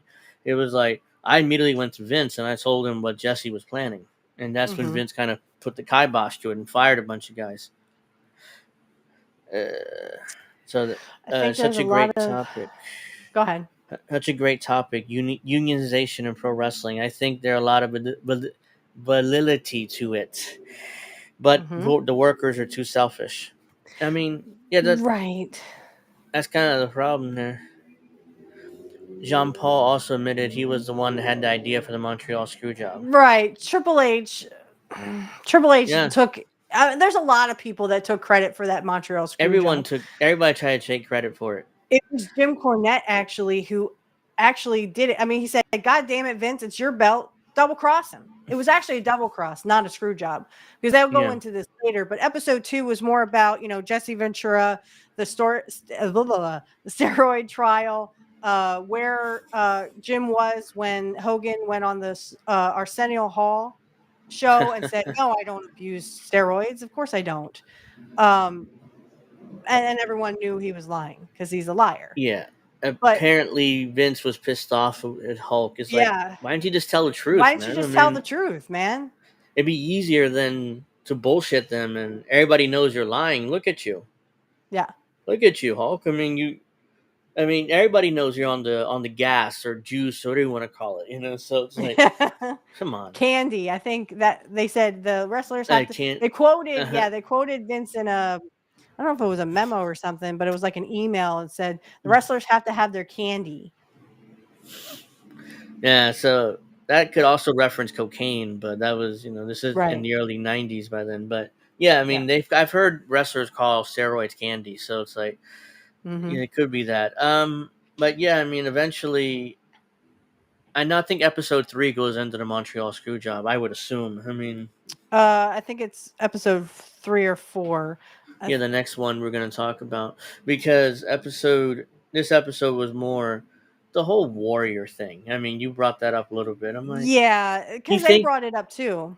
yeah, Yeah. Terry, like you're not Hulk Hogan. I mean, no matter how much because he was really insecure. Like he thought he should be higher in the cards than Hulk, or at the very Mm-hmm. least make the same money. And it's like, you're not going to make that type of money. Episode 2 was very much about the theme of how Hogan was loyal to Vince to the end. See, I disagree with that because I don't think Hogan was loyal. Hogan was only loyal to Hogan. And because I Yeah, mean, he would eventually come back. He would leave the WWF and I think go to Hollywood or whatever, do a couple of movies. And then he he, came back for a very brief time in 1993. And it's because Vince didn't want him to go to WCW. So he made yeah, Hogan the champion again on top of Bret Hart, who was he the screwed Bret champion. Hart. Yeah, He screwed Bret Hart and gave Hogan the belt. And then Hogan would drop it to Yokozuna and then leave for WW or WCW anyway. So I yeah. think that was So kind of Hogan was being loyal to Hogan. yeah, but Um, maybe the way you could spin that is, well, I mean, Hogan told Vince about the union thing, and then later when he testified in the steroid trial, he basically, oh no, Vince never told me to take juice or mhm. steroids. He said, so yeah, Yeah, that might be what he means, that he was loyal to Vince, but ultimately Hogan would leave in '93. He was supposed to drop the belt to Bret Hart at SummerSlam right. '93, and they were going to do. And Brett swears there's a photo of him and There's a Hogan, like photo of them as a tugging on the poster tugging on the WWF tugging on title. the belt back and forth. Right. Even Yeah. though this photo's never been released, and might be, I'm sure it's in the archives of WWE, but they Yeah, should but put it Brett out says in there. his Just book that there are pictures they just never saw the light of day. So yeah, so I they're in the read some of archives. Brett's book and I Yeah, believe that. Yeah, yeah. yeah. They why not just release it? WWE's new channel called WWE Vault on YouTube, which they show. Oh, they showed Yes. I think a Kurt Hennig dark match in that channel. Get out. In Yeah, not it in was. Yeah, it was a Kurt Hennig dark match. WWE Vault. The channel's called WWE Vault. I can't show it this week, but we can definitely look at is it. it I'm on sure YouTube? Kurt. Yeah, it's on the WWE Vault YouTube channel. You just search Okay. WWE Vault and it pops right up. Hennig. They have the full match, the Intercontinental, between him and Brett. But I don't. I thought they. I know they have dark matches here. Unless I'm. Unless that was it the Brock Lesnar one?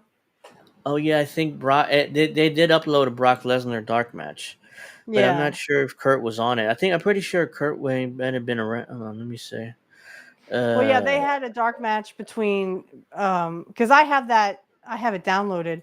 It was Kurt and Brock Lesnar, and I have uh, that. Yeah, I have that saved off of YouTube. And of course, Kurt wins. yeah, Perfect flex Brock. all the way, baby. Mick Karch worked for AWA and has an AWA YouTube channel. He has all the boys that worked in the AWA and shared stories. Check it out. Oh, Okay. Yeah, awesome. I will, I'm because look at that. Let's see. AWA Unleashed. Okay. Yeah, because I love in fact on my show I'm gonna show more of Kurt's not matches but like promos that he does in AWA. So I want to do there's one that he's talking to like Larry Sabisco and he goes, "Yeah, my daddy." He goes, "Your daddy?" I'm like, "Shut up, Sabisco." So yeah. Oh yeah, there's a dark match that CM Punk was involved in 2003, where it's the Legion of Doom versus CM Punk and some other jabroni in a dark match. Okay. And because Legion of Doom was getting a tryout match in 2003, like CM Punk was like, Legion of Doom. Vince was giving a tryout match as Legion of Doom. How Yeah, I disrespectful know. that is! But It's yeah, LOD. Yeah. it's LOD. Like, oh yeah, oh pal, tryout match. Go with Jabroni 1 and 2 and beat him up. See, I'll look at you. So yeah, on Universal, if you saw my link, DM me or just go ahead and follow me. Nick followed me, so Universal, go ahead and follow me, and I'll get you on if you want to. October 13th, you can come on. We'll do an Ultimate Rib Collection #2 for Kurt because I mean I even have Bret Hart, like an interview with Bret Hart where he talks about Kurt ribbed everybody and Owen ribbed everybody, and then the question was asked, well, did Owen ever rib Kurt? And he said no. No, they didn't rib each other because they knew they would get the other back really 10 times worse. Yeah, So yeah, Universal, you're more than welcome to come and talk about Kurt Hennig for a couple hours, maybe 2-3 hours. Have us some of your best stories about Kurt if you can. I mean, that's so awesome. I'm so glad that you chatted with us today. Thank you so yeah, much for coming. And Nick too. Thank you so much, Nick. yeah. So the episode 2, that when did that? What? Do you know how that ended? So we know. Did Um Jim talk about it? So it Where they just kind leave of off? ended, yeah, after the steroid trial, and the Hogan kind of leaves because he has to, because that was a big oopsie, Yeah. the Well, whole Arsenio Hall thing too yeah. didn't After make Hogan look very '93, good. Hulk he couldn't be there anymore. I mean, it was Right. awkward, and as the new generation, Vince was pushing Brett and Shawn and Undertaker. Those are really your top guys. So Hulk was kind Hmm. of there. So it was like he did Thunder in Paradise, for a few seasons, and Yeah. then he ended up in WCW in '96 and immediately became the champion. Classic Hogan. And he beat Flair for the belt, but Yeah, but so I mean, Kid Cabela loves this, where the Kevin Sullivan angle, where Hogan goes, "Where is this? Where am I?" That kind of thing. yeah, So, that's corny, but at the same time, it's like I'm like, what is? And Kevin Sullivan was the booker then. I'm like, what the hell is he thinking? I yeah, mean, just sticking Hogan in a Dungeon of Doom angle like that, and then bringing back all his old enemies from WWF. I think Earthquake was right. there, and Haku, and a lot of guys that Hogan used to work with in WWF. So it was like, Okay. Eventually, excuse me, the issue became that Hulk was getting booed in WCW. It was like, uh-oh. Right. Yeah, the whole Hulkamania thing wasn't working out. And that's why they're well, and Bischoff tells this on 83 Weeks where he's like he went to Hogan in like what 94, 93, 94, and he was Yeah. like, hey Hawk, we want to turn you heel. And he's like, there's the door. Thank you for coming. So it was Mm-hmm. kind of like, oh man, Yeah. so what are we gonna do? That Even kind of Bischoff, thing. even he knew that Hogan was kind of stale by 96, 97 as a Right. babyface. So it was like, and the NWO thing came up, and I think I've told this story a couple times in the show, but Bischoff's trying to convince Sting to turn heel and join the NWO and to be the Right. leader. And Right.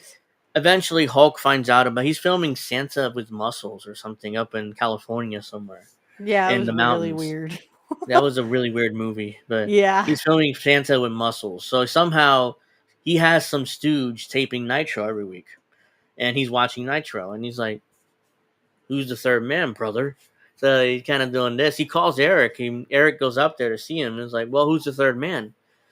And Bischoff, well, I mean, we're gonna get Sting to do it. He's almost agreed to do it, and Hogan's like, "Well, I'm your third man," and Yeah. like, And what? Sting got out of that one. Okay, because he didn't want to turn heel. Sting. It's more No, like, he did I not. guess, Nope. yeah, I guess, but I'm your third man. And it's like, oh, you are? Great. I mean, okay, let's have this beer, and then I'll go back home. We'll set shit up. And you got it. And I think Bash at the Beach '96 was in Tampa, wasn't it? It was in Florida, if I remember correctly. Something like that, yeah. So Hulk lives in the Tampa area, so it was easy. So it was like, Yeah, then you who's get that third man? And then here comes Hogan out and he gives the leg drop to Savage. And then, of course, which that's where he turns changed. heel. Yeah, Yeah. that which was one of the most for the modern era, one of the most shocking heel turns because you never expect Hulk to turn heel. I mean, he was always the number one babyface, the USA, take your vitamins, say your prayers, that type of babyface. So, and yes, I get the joke about the vitamins. It's steroids, but yeah, I've heard that. The vitamins. Oh, I Say never your heard prayers, that. bro. I thought it was just vitamins. I mean, No, I who's going to mean live the forever because of those Flintstone Yeah, vitamins, right? yeah. So he's telling kids take your vitamins and say your prayers. Another wrestler's like, yeah, you take your vitamins, Hulk. I mean, so That's so how you got to everybody be knew. Hulk Hogan. Yeah. So yeah, so that was the end of Mr. McMahon. Episode 3, I'm sure we'll get into the Attitude Era and what was Vince thinking, and why did he allow Shawn Michaels and DX to do all the things they did, and Well, and and it starts about because I remember watching this. It was about they start with Wendy Richter, so they talked about the screw job in episode 3. So yeah, Mhm. because I remember listening to it while I was at the bus stop waiting for my son's bus. Uh-huh. So they'll start with Wendy Richter, and eventually it'll go into that they've talked about the Montreal screw job and that whole thing. I mean, there's an omnibus about it. If you check out Yeah, jimcornette.com when or if you go on his, the whole podcast thing. the whole Wendy Richter thing, that was called the original screw job, and it Yeah. was Wendy Richter was asking for more money because she was Yep. being used in high profile matches. She was with Cyndi Lauper, so she thought she earned more money, should earn more money. And Vince was like, instead of being negotiating, was like, of course she doesn't deserve more money. Let's just have Moolah beat her for the belt underneath the Spider Lady mask, Right. and And this is what and Jim that's it. Cornette says. Jim says, Mhm. how did she not know that was Moolah? Moolah taught her. How did Yeah, she not again, know that was her? that's one of the stories that's part of the story that makes no sense. I mean, Yeah. Wendy swears she didn't know it was Moolah, or at least she didn't even suspect it But underneath the she knows mask. how she wrestles. Yeah, And then, when that all went down, she's like, should I really hit this bitch or should I, just, yeah, not hold a grudge? But yeah. She did try. She did hit her a few times for real, but Moolah no sold and kind of like and kind of yeah, I like wanted to celebrated with the celebrate. They belt. were saying, She no, no yeah, she sold her wanted to punches. celebrate. Yeah. She just said, yeah, she didn't sell And then nothing. eventually she left. I took her bags, left the locker room, didn't see Vince McMahon again until she was inducted to the Hall of Fame, like I Right. think 10 years ago or something. Yep. It was a while since she'd been inducted. She never saw Vince again until he called her. WWE called her going to the Hall of Fame, which was like around 10 years ago or something. It was recent. I mean, so Hmm. she never spoke to him. I mean, he just took it back, walked out, and was like, "I'm done. Now, obviously, I'm done Yeah. in WWF after what happened." So that'll be So at WrestleMania. That'll be that, episode 3. So episode 2 was pretty much the steroid trial and mhm. Vince, coming into, he went into the court with like a neck brace on, and people Yeah. were like, why the heck does he have a neck brace on? They were kind of Well, confused. according to his lawyer, his longtime lawyer, he had neck surgery, which is why he had the neck brace.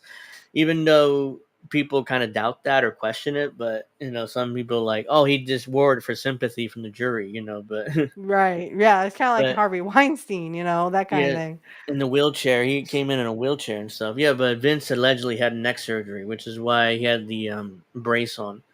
Okay. So that was why he had the neck brace on at that time. Even though you have surgery right before your big trial, I mean, yeah, I mean, you could. It's probably for sympathy, but but yeah, I mean that whole steroid case was ridiculous. I mean, when you actually look at the case, they had no case. It was just That's what Jim Cornette said. Yeah, yeah, they had a very weak case, and really, I mean, I think it was just all kabuki theater. Really, I don't think they were gonna. yeah, Even if they had convicted Vince, I don't think that they would have put him in jail because Vince had more money than, let's face it, mhm, everyone else. He was yeah, already a millionaire by then. So, I yeah. mean, I don't really foresee, them putting Vince McMahon in jail, even if they had, found him guilty, which they Be- didn't. They came back with a Because not guilty. at the time they had just made steroids illegal in the early Right. 90s, so they were looking for like make an example out of somebody. Like now we're taking steroid distribution very seriously now. So, and they happened to catch Dr. Zahorian, which was the doctor that Hogan used and Vince did Yeah. too for their vitamins, let's say.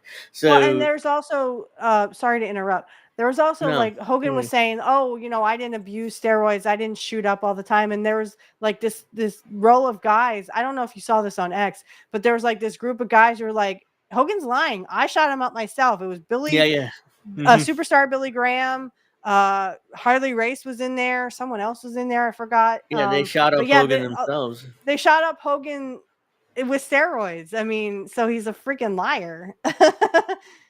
Yeah, so yeah, that was a weak taste. They arrested Zahorian and they charged him. Eventually they had him flip on Vince. Yeah. Which is why they Yeah, built their entire case they on had Hogan do Zahorian. the same thing, but they weren't really going after Hogan. Hogan Yeah, wasn't being indicted. He wasn't being set on trial. And the thing I said was, when they said about, Hogan getting immunity and having a weak case, again, I just said, it's another rich person, getting away with, bloody murder here. But also, if you look at it, I mean, Jimmy Dore had this on his one of his episodes. Um, I'll make this quick point and then I'll read that. okay, So he had this on his episode where they were talking about some kind of drug that was used in assaults, which uh-huh, it wasn't really that drug. It was something else. yeah, And this drug that they were talking about actually helped people. I think it was a human growth hormone. So so what I was thinking during that whole thing, because I had watched that Jimmy Dore thing, sorry, uh-huh, my nose is itchy, was don't believe the government when you hear what they only wanted to outlaw steroids because they felt guys had an advantage. yeah, Because athletes were having an advantage. What advantage? They were just getting muscles. That's it. Whoopee. yeah. I don't. So I Yeah, don't trust that's anything the government says about steroids. But yeah, yeah, they were making it legal. So with the human growth hormone, because again, they felt like guys were getting an advantage or a they were leading out in front or getting a yeah, push. So they outlawed it. yeah, Again, I don't believe anything the government tells me, especially about steroids, because there's all uh-huh, kinds of different steroids. And really, I mean, so they got muscles. Who cares? I don't care. yeah. Does it matter to you that guys were getting muscles because of steroids? No, No. no. I mean, it's they know there's health risk and they know them, so it's like Okay, I Okay, if don't you really care. remember on orders from Eric, Kevin Sullivan stayed with Hawk for 2 days, 24 Yes, hours he a day did. to make sure that Hawk wouldn't change his mind. Eric was afraid that Hawk would change his mind and go back to Yes, the I know. WWF? No, the NWO thing. Oh, the NWO. Yeah, Okay, he so was he's going to afraid go that back Hulk. to the. He was gonna stay babyface and not Okay, join the NWO. Yeah, I do. I've heard. interesting. I think Bischoff did tell that story where he had Kevin Sullivan basically like babysit Hulk until the show because he was afraid that he would change his mind. Well, Hogan, didn't he live with Vince for a little while to get away from something? I forgot what it was. I think Bischoff was telling this story that he lived in uh, Vince's attic or something to get away from the law or something. I can't I never heard remember that one. exactly, but he stayed Never heard that in one. yeah, I don't know, maybe it was a hawk lie that, they were trying to bring to fruition, Jim Cornette and Brian Last. And they were Okay, I saying might. how, oh yeah, I mean, he was in Vince's attic for a little while. I mean, So Hogan like 96. He's like, yeah, he had to turn heel. He had the NWO run. yeah. Then there was I think it might have been JR who told the story, but they nearly hired Ric Flair in '98 to go to WWF. Hmm. There was a story where JR was like, "Oh, it was really close. I mean, Rick was, driving around the arena where we were at that night to debut, Mm-hmm. and we were trying to convince him to debut, and he decided, he was loyal to WCW, so he decided not to Yeah. make his debut. But they almost had him in '98. How would Flair fit in the Attitude Era? I don't know. I mean, that would have been interesting to see. Just as a what if, how would Flair would have fit in the Attitude Era in '98? Well, if you remember correctly, in '97, it was Kurt that broke up the Four Horsemen. So he kind of sent, Flair was having personal issues. And then also, I think he hurt his ankle at WW3 in the match Hmm. with Kurt Hennig. So there was two matches between the two. So Kurt would turn on Flair at Fall Brawl. And Yeah. then at Halloween Havoc, they would have a match. And of course, Ric Flair would get disqualified. But then the second match was a no disqualification that Kurt won out of desperation. No, he won the match and pinned Flair. And then there was supposed to be a third match. They were supposed to have a match where they were supposed to be in a steel cage. So it was supposed to be Kurt Hennig and Ric Flair in a steel cage. And it didn't happen because I think Flair hurt himself. He hurt his ankle. He was coming off the top rope and Hmm. stepped wrong. And he was Hmm. also having personal issues. Yeah, and So, this is around the time where I'm not sure what his WCW contract looked like, but he was heavily mhm, considering going to WWF in '98, '97, '98 ish. Which okay. JR talks about this. It was so close that Flair was actually circling the arena in his car to see whether he Interesting. would actually come in Yeah, I and never sign heard of him, that. but he But he never would did. eventually stay with because in '98 he would have that Yeah, he at would stay in WCW. Yeah, not uncensored, but the first one. I can't think it's sold out. At sold out, yeah, he would have a match with Bret Hart. So he would eventually come back. yeah, But again, this is when Kurt had his usually around January, part of February, Kurt had off, or Kurt would yeah, be in like Japan because we just went over the Bobby Eaton match that yeah. Kurt had when he came back in February of 1998. Of course, Wade Boggs was in the crowd there, so he's like, "Hey, Boggs," blah blah blah. So we just went over that match and like literally they said, oh, he was in Japan. He flew 15 hours. So he's probably tired. I mean, I would Yeah, be tired if I flew 15 hours. 15 hours. But yeah, and they said that he was off because of, well, they said he was off. They didn't say why he was off, but he was also in Japan. I don't know how long he was Yeah, in Japan for, but usually around January, February, he would kind of disappear from TV. And I think that's just because he had off. yeah. So Today's WWE, they're allowing more and more of their guys to tour Japan for a week or two. but it's That's why so they not like it used to be because it used to no no be no very no profitable and now it's no. not. Now it's more like people that are marks for themselves. Like, oh well, I worked in Japan. See, I mean, I must be a Mhm. good worker, right? They're marks for themselves. But WWE, the way they use it is they send some of their younger guys to Japan or to TNA to get more in ring experience. They really don't use it Right. as a money making thing. Like it's Yep. more like, okay, go to All Japan Wrestling, go here, work these matches against these guys, get more in ring work, in ring time, because especially the NXT guys are really young still, so they don't have as much in ring time as say an AJ Styles, but AJ Styles did another Japanese tour recently, which he just Yeah. came back from. Yeah. So yeah, but it's Well, it not was him like it and Rick was. Rude, of Hmm. course, would come out, and it was February, I want to say 15th or 16th, on Monday Nitro. And of course, we're gonna go back and forth between Nitro and Thunder, Yeah. because on Thunder he would have a promptu match between the British Bulldog and Jim Neidhart. So they were setting up when they brought Brian Adams back on the same episode of Nitro. They were setting that up for Kurt and Brett at Uncensored, and we will go over the Uncensored because Rick Rude, for all of my Here Rick it Rude is. fans, also was there and was in the match and stuff. So I mean, they're teasing right now with the Bobby Eaton, and then when Hmm. Brian Adams comes out and says, you have a friend in this business, Brett, and he grabs his hand, and then here comes the NWO and Kurt, boom, from Yeah, behind. So they will eventually tease and set up the Bret Hart versus Kurt Hennig at Uncensored. yeah, that was a great. It I was a mean, great match. Brett and It Kurt wasn't always as had good great as matches. It wasn't as good as SummerSlam 91, but again, both guys were hurt. They were older. Yeah, they were older. But we definitely will go over that match. I love that match, even though Kurt says he botched one part of it, but I don't see it as a botch. Brett is supposed to throw him and toss him around, and he's supposed to spin around, but he doesn't he doesn't spin. He just kind of goes, damn, like that, and slams his hand down on the ring apron.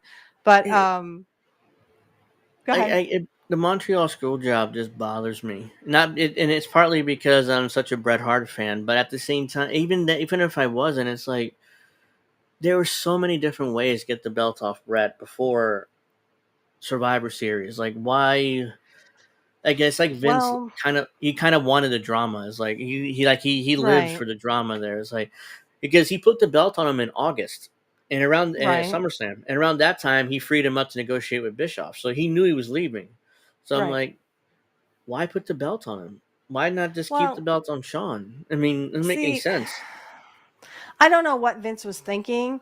And there's a lot that could have been, going through Vince McMahon's mind. I mean, he kind of wanted Brett to stay, but then when he said to Brett, Yeah. excuse me, hey, go back and get that deal with Eric Bischoff. See, I think that's where everything spiraled under control. He wanted to, I think, honestly, what happened was he just didn't, he wanted to pay Brett. He saw a future, and then all of a sudden the ratings, the 83 weeks would Yeah, he happen, and of tanked. course, and their ratings were tanking. And I Hmm. think he just came back and said, you know what, Brett, I can't honor that contract. So I think that's where things kind of spiraled out of If control if he would between have him and Brett. waited, if he would have waited a few months again, because it's a what if, because the Royal Rumble '98 would happen with Tyson. Tyson would come in and had that thing with Austin. Right. That's when they took off and started making like more money than Vince knew what Right. to do Right. with. On the If he would back have of just stuck Austin with and it, McMahon. Yeah. yeah. If he would have Yeah. stuck with Brett, I'm sure Brett would have. I imagine Brett and Austin feud.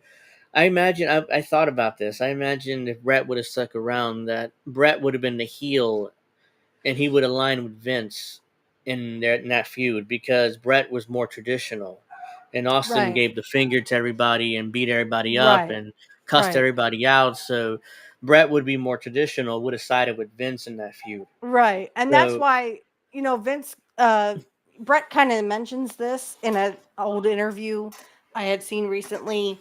They asked him, do you think that WCW kind of botched your, when he came in, he he was just a just referee. Yeah. yeah, I it's so mean, stupid. so, and Brett admits, he said that Vince came to him and said, they're not going to know what to do with a Bret Hart.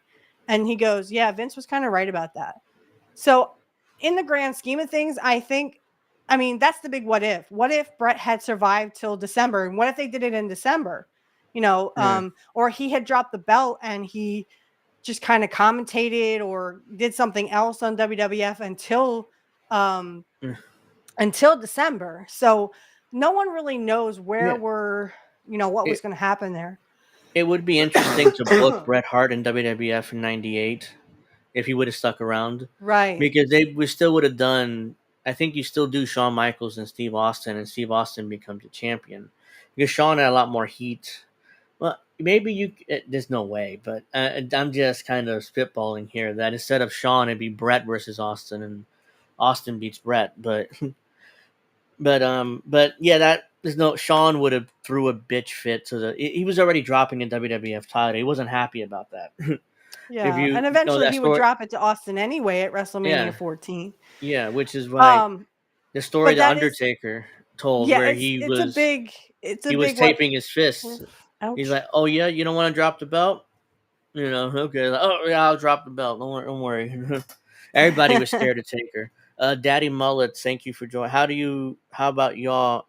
How would y'all about Wyatt family taking on the Bloodline 2.0? That Sure, if they stop all this hokey bullshit that they're doing. I don't like the supernatural stuff. I agree with Jim Cornette. This is not a horror hour. This is not a horror show. This is a wrestling show. Just stick to the wrestling. What say you, Angel?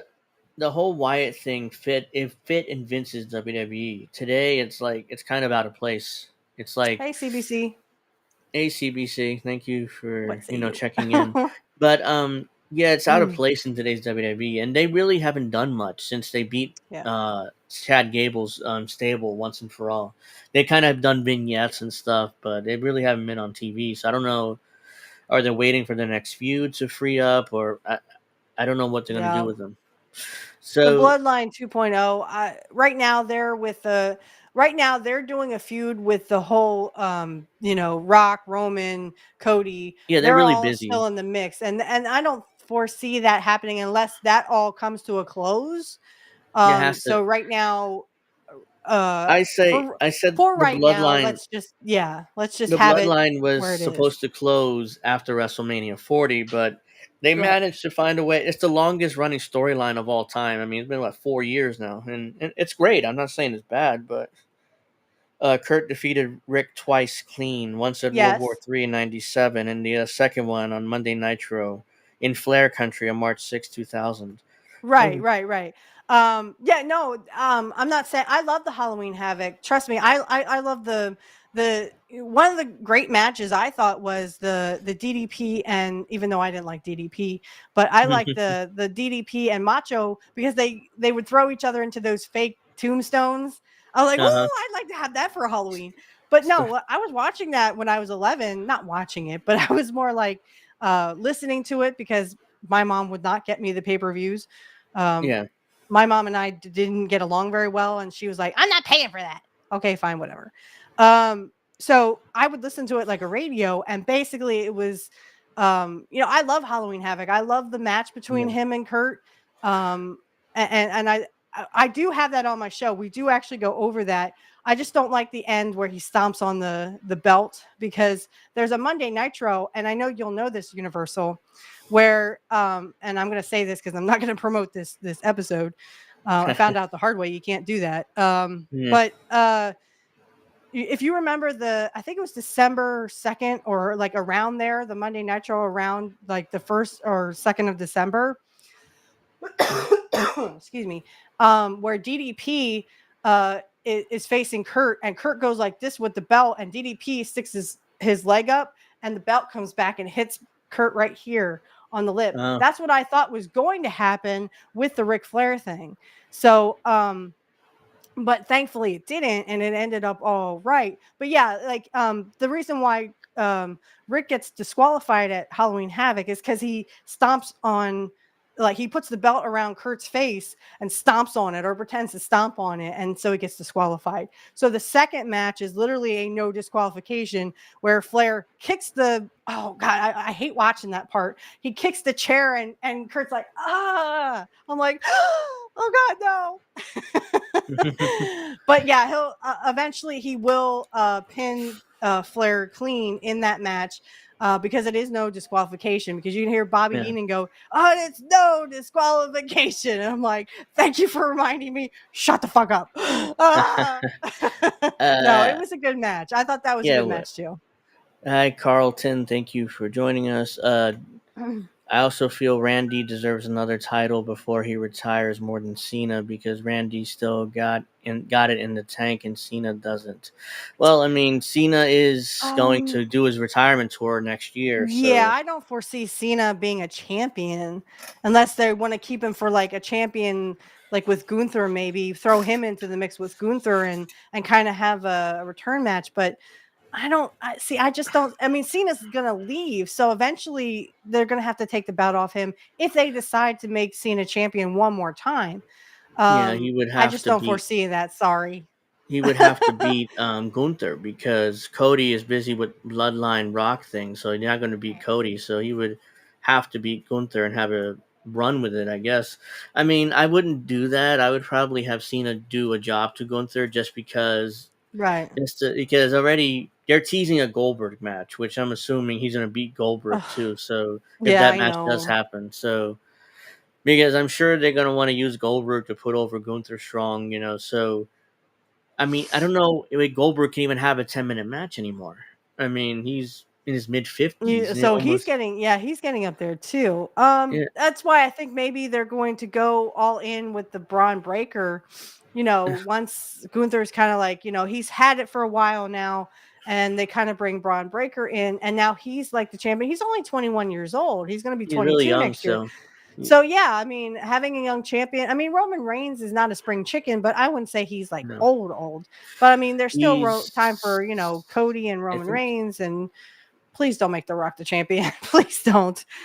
SmackDown, if you don't want your ratings to tank, please don't do that. Do it for me, okay? But yeah, I I don't do. see. You don't see Randy maybe getting the championship? Maybe just one more time, one more go around for Randy Orton? I could see it maybe for like Maybe. a month or two, but eventually it'll kind of be like that Brett thing where you have to kind of give it back. Yeah. I Same could with see Cena. Randy being. Because they're. It's not like the old WWE where you could. They switched the belt back and forth like it's a hot potato at times. I mean, not in Triple H's WWE that it's rare when title switches happen. I mean, it's like a Right. big deal when a title switch happens in WWE now. I mean, they I get keep the that. belts on people that aren't even over, just to just not to have that hot potato thing. Like Yeah. Liv Morgan. I mean, it's the only reason why she's over. We talked about it earlier because of Dominic. He's the one that's over. He's the one, and Yeah, she well, that's happens because just she to be doesn't there. know how to do a promo or nothing Yeah, else. yeah. So, She got so that they're annoying voice. I'm like, oh, stop, stop talking, Liv. it's But more yeah, about Dom is so over. But yeah. he's It's more about. again second generation. He knows Hmm. the business. He's been there. He was in there with Rey Mysterio. So Hmm. I mean, he knew the business like Kurt, like Braun Breaker, like all these second generation superstars knew the business. And of course they're gonna know what the hell they're doing because they have been in the business, they've been around the business all their lives. So I'm not really surprised that all this is coming to a head. And initially, Dominic was tag teamed with his dad for like they were tag team champions, but he was just there, like he's Ray's son. That's why he's being used. And I was I like, wish they and would have then done that with Joe. yeah, I mean, he was Ray's son. He was just middling, he was just a little boy with men, So all of a sudden, it was like But Vince wanted to send him to NXT, and like, right, okay, and then he's like, no, let me turn heel on my dad, and it's like, oh, I could right. work, pal. I mean, And I look, wish he's that taking it to Vince heights. Right. I wish Vince had used that on Joe Hennig, because it just seemed like Joe was kind of there. And I would He was love, there. if anyone knows Joe Hennig personally and is watching this right now, please tell Joe that he should go back. I think Triple H would give him a fair shake this time. And I'd love to see, him feud with Cody. I'd love to see him feud with Hmm. Gunther. I'd love to see Randy Orton and him, because the Randy Orton and him are both second or third Yeah. generation, excuse me. Hmm. I see nothing but great things for Joe if he wanted to come back, and I hope he does, because I mean, literally, Triple H would give you a fair shake, I think, Joe, this time. Yeah, And I I think think, so too. But and I don't think I know Kurt is very proud of yeah, him. yeah. The one thing I will say, when Cody left WWE for AEW, it made him a better wrestler and a character. Yeah, he had to. He was Yeah, Stardust. But because because his persona wasn't the best, as the American Nightmare shows his true worth, he's wrestling like his dad. Yeah, I mean, yeah, he he had to is like leave. Dusty in many ways, more than one. He's like so Dusty, and that's Yeah. because he has that charisma like Dusty does. Hmm. Remember how Dusty could talk you into the building, and he had that charisma, and you wanted to see Dusty win. Cody has that same remnants, I think, because Cody, when he first came in, it was the Vince era. Vince Yeah, McMahon was still there. He was still kind of, 2009. Yeah. yeah. And now He was that the really. Triple H era has taken over, Cody has doubled or tripled his charisma. He's acting like his dad. He's talking him Hmm. into the building. He's doing great work. I have nothing but great things to say about Yeah. Cody Rhodes right now. In Yep. the early AEW days, I would Hell, I basically might even just. get a shirt. I might get a Cody Rhodes shirt. I will Wow. break down and say it right now. Okay. Yeah, I mean, but my man wants to get me one anyway. in the early days of AEW, I would just watch Cody's segments because I was really Yep. impressed how far he progressed over Yes. the WWE initial And run. his little girl And is so adorable. Oh yeah, my gosh, and she's such a cutie. and he turned into the American Nightmare, and I was like, why didn't he never become AEW champion? He was the first obvious one. Instead, they gave it to Jericho, and I was like, oh, here we go. Yeah, They're that's doing because downhill Jericho from probably there. politicked. Yeah, I don't like Yeah, Chris Jericho. I never did. I didn't like him in they, WCW. And we just went over, or not, we will go over the Jericho match that he had with Kurt. He tries to do the lion salt and screws it up. And if Kurt hadn't put his knees up, he could have really severely hurt Kurt Hennig. And that's the kind of shit that pisses me off, because as Dusty would say, don't do shit you can't do. And that's what hmm I would say to Jericho. And Jericho's done it all his career. So I just he's don't still like Chris Jericho. he's still trying to wrestle like it's 1996, and he could do all Right. these like flippy moves. He can't. He's Fipley, like yeah. he He can't can't. even He's in do the his lion salt. He 50s. couldn't do the lion salt in 1997. That was 97. That was December. Yeah. So Well, yeah, no. I don't know why he's wrestling like that. In fact, he shouldn't even be on television. Like he That's should right. get, but I've not watched AEW in like a month. Honestly, I mean, I would just click on it a little bit. I haven't even done that. Oh, real quick before we wrap up, apparently AEW finally got their TV deal. Oh, They're I thought we talked about that last week that they had. did we? No, I think I it think was we did. announced. It was announced earlier this week, I think. Oops. But yeah, I'll just go over it Oh, real quick. I don't remember if we did or sure. not, but it's 170 million a year for AEW over 4 years, Hey, which we is got more, and like you said in your post, I mhm, think I saw this on X.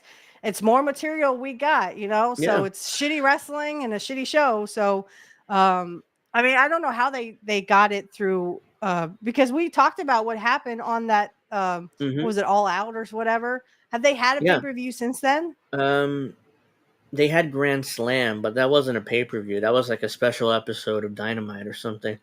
But they Okay, haven't had a pay per view, so that was a disaster. I mean, I don't know how. yeah, it was shitty. I gave it negative stars because Yeah. I mean it was so.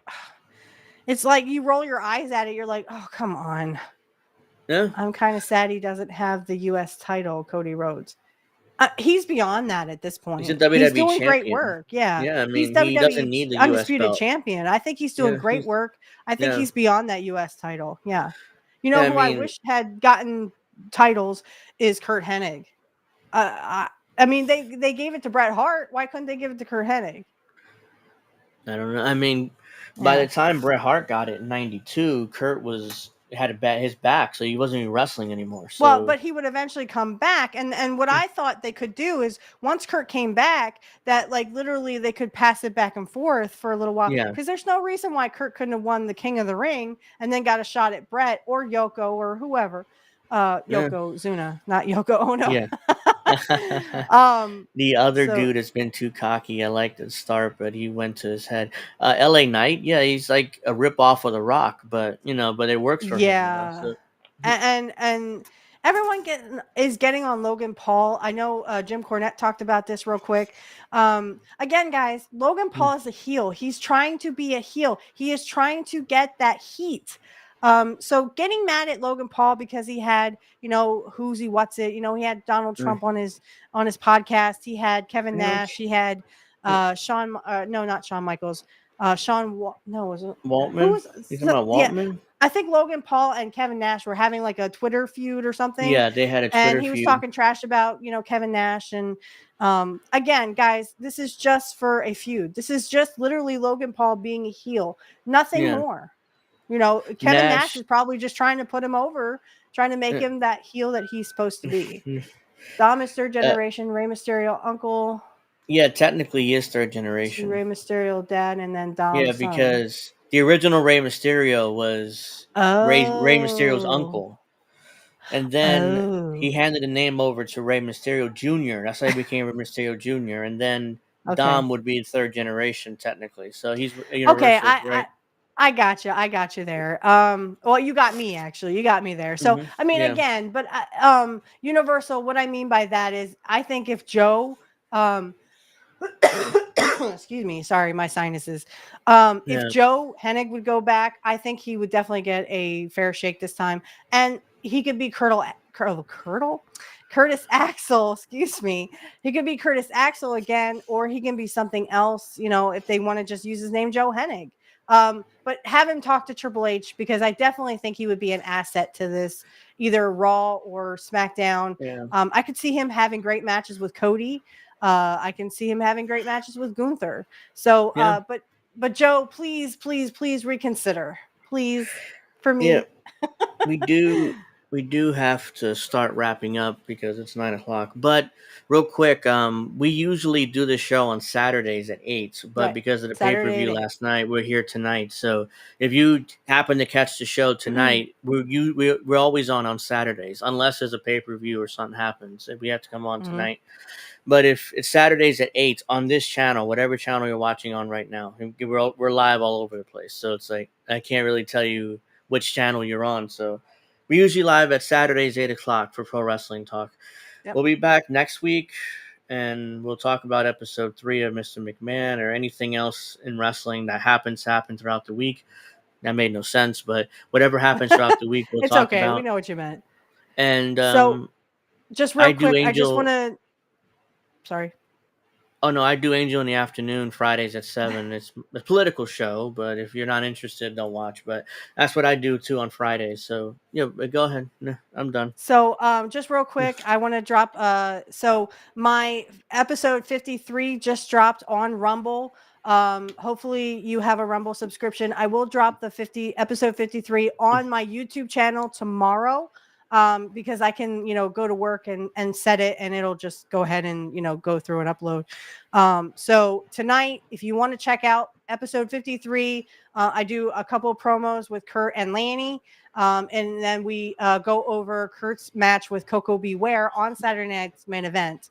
I love this match because I just love Kurt. In 89, this was like, early 89. He still had the short tights. He didn't have the singlet yet. This was pre-singlet.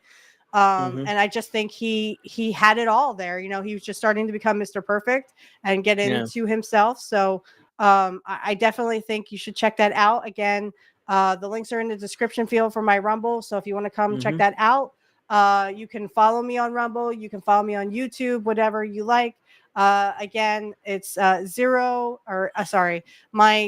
you want to DM me because you want to be on my channel or whatever, you can do that. It's at Kurt Podcast. So at Kurt Podcast 0420.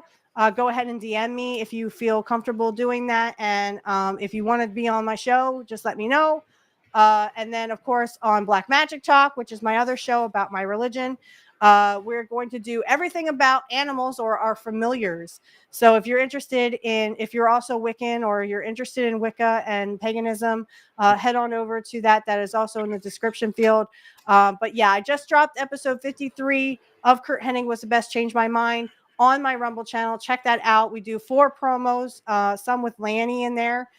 So from 1990, and then we do a couple other ones, and then we go right into the match with him and Coco Beware in 1989. So check that out. And then, of course, we'll be back here next week, Saturday at 8 p.m. for Pro Wrestling Talk. I'm so glad you guys were with us today. And I'm so glad I met you guys in the chat. New You guys people in the seem chat. so awesome. So, Hope check to us see you out. guys next week too.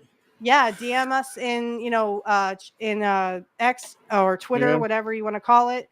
And, get a hold of us and let us know if you'd like to be on our shows or if you'd like to be on us to be on your shows. We can definitely do that too. So, like I said, Universal, if you want to come on the Ultimate Rib too, you are more than welcome. I will send you the link. All you have to do is DM me in the X or Twitter, whatever you call it. All right. So we have to wrap up. At 10 o'clock, if you're interested, is How Do We Miss That? So check that out at 10 o'clock Eastern, which is about an hour from now. So that's why we do have to wrap up. But yeah, so that'll do it for this episode of Pro Wrestling Talk. Thank you very much for watching. Thank you for chatting with us. Thank you for hanging out with us. And we'll see you guys next Saturday, 8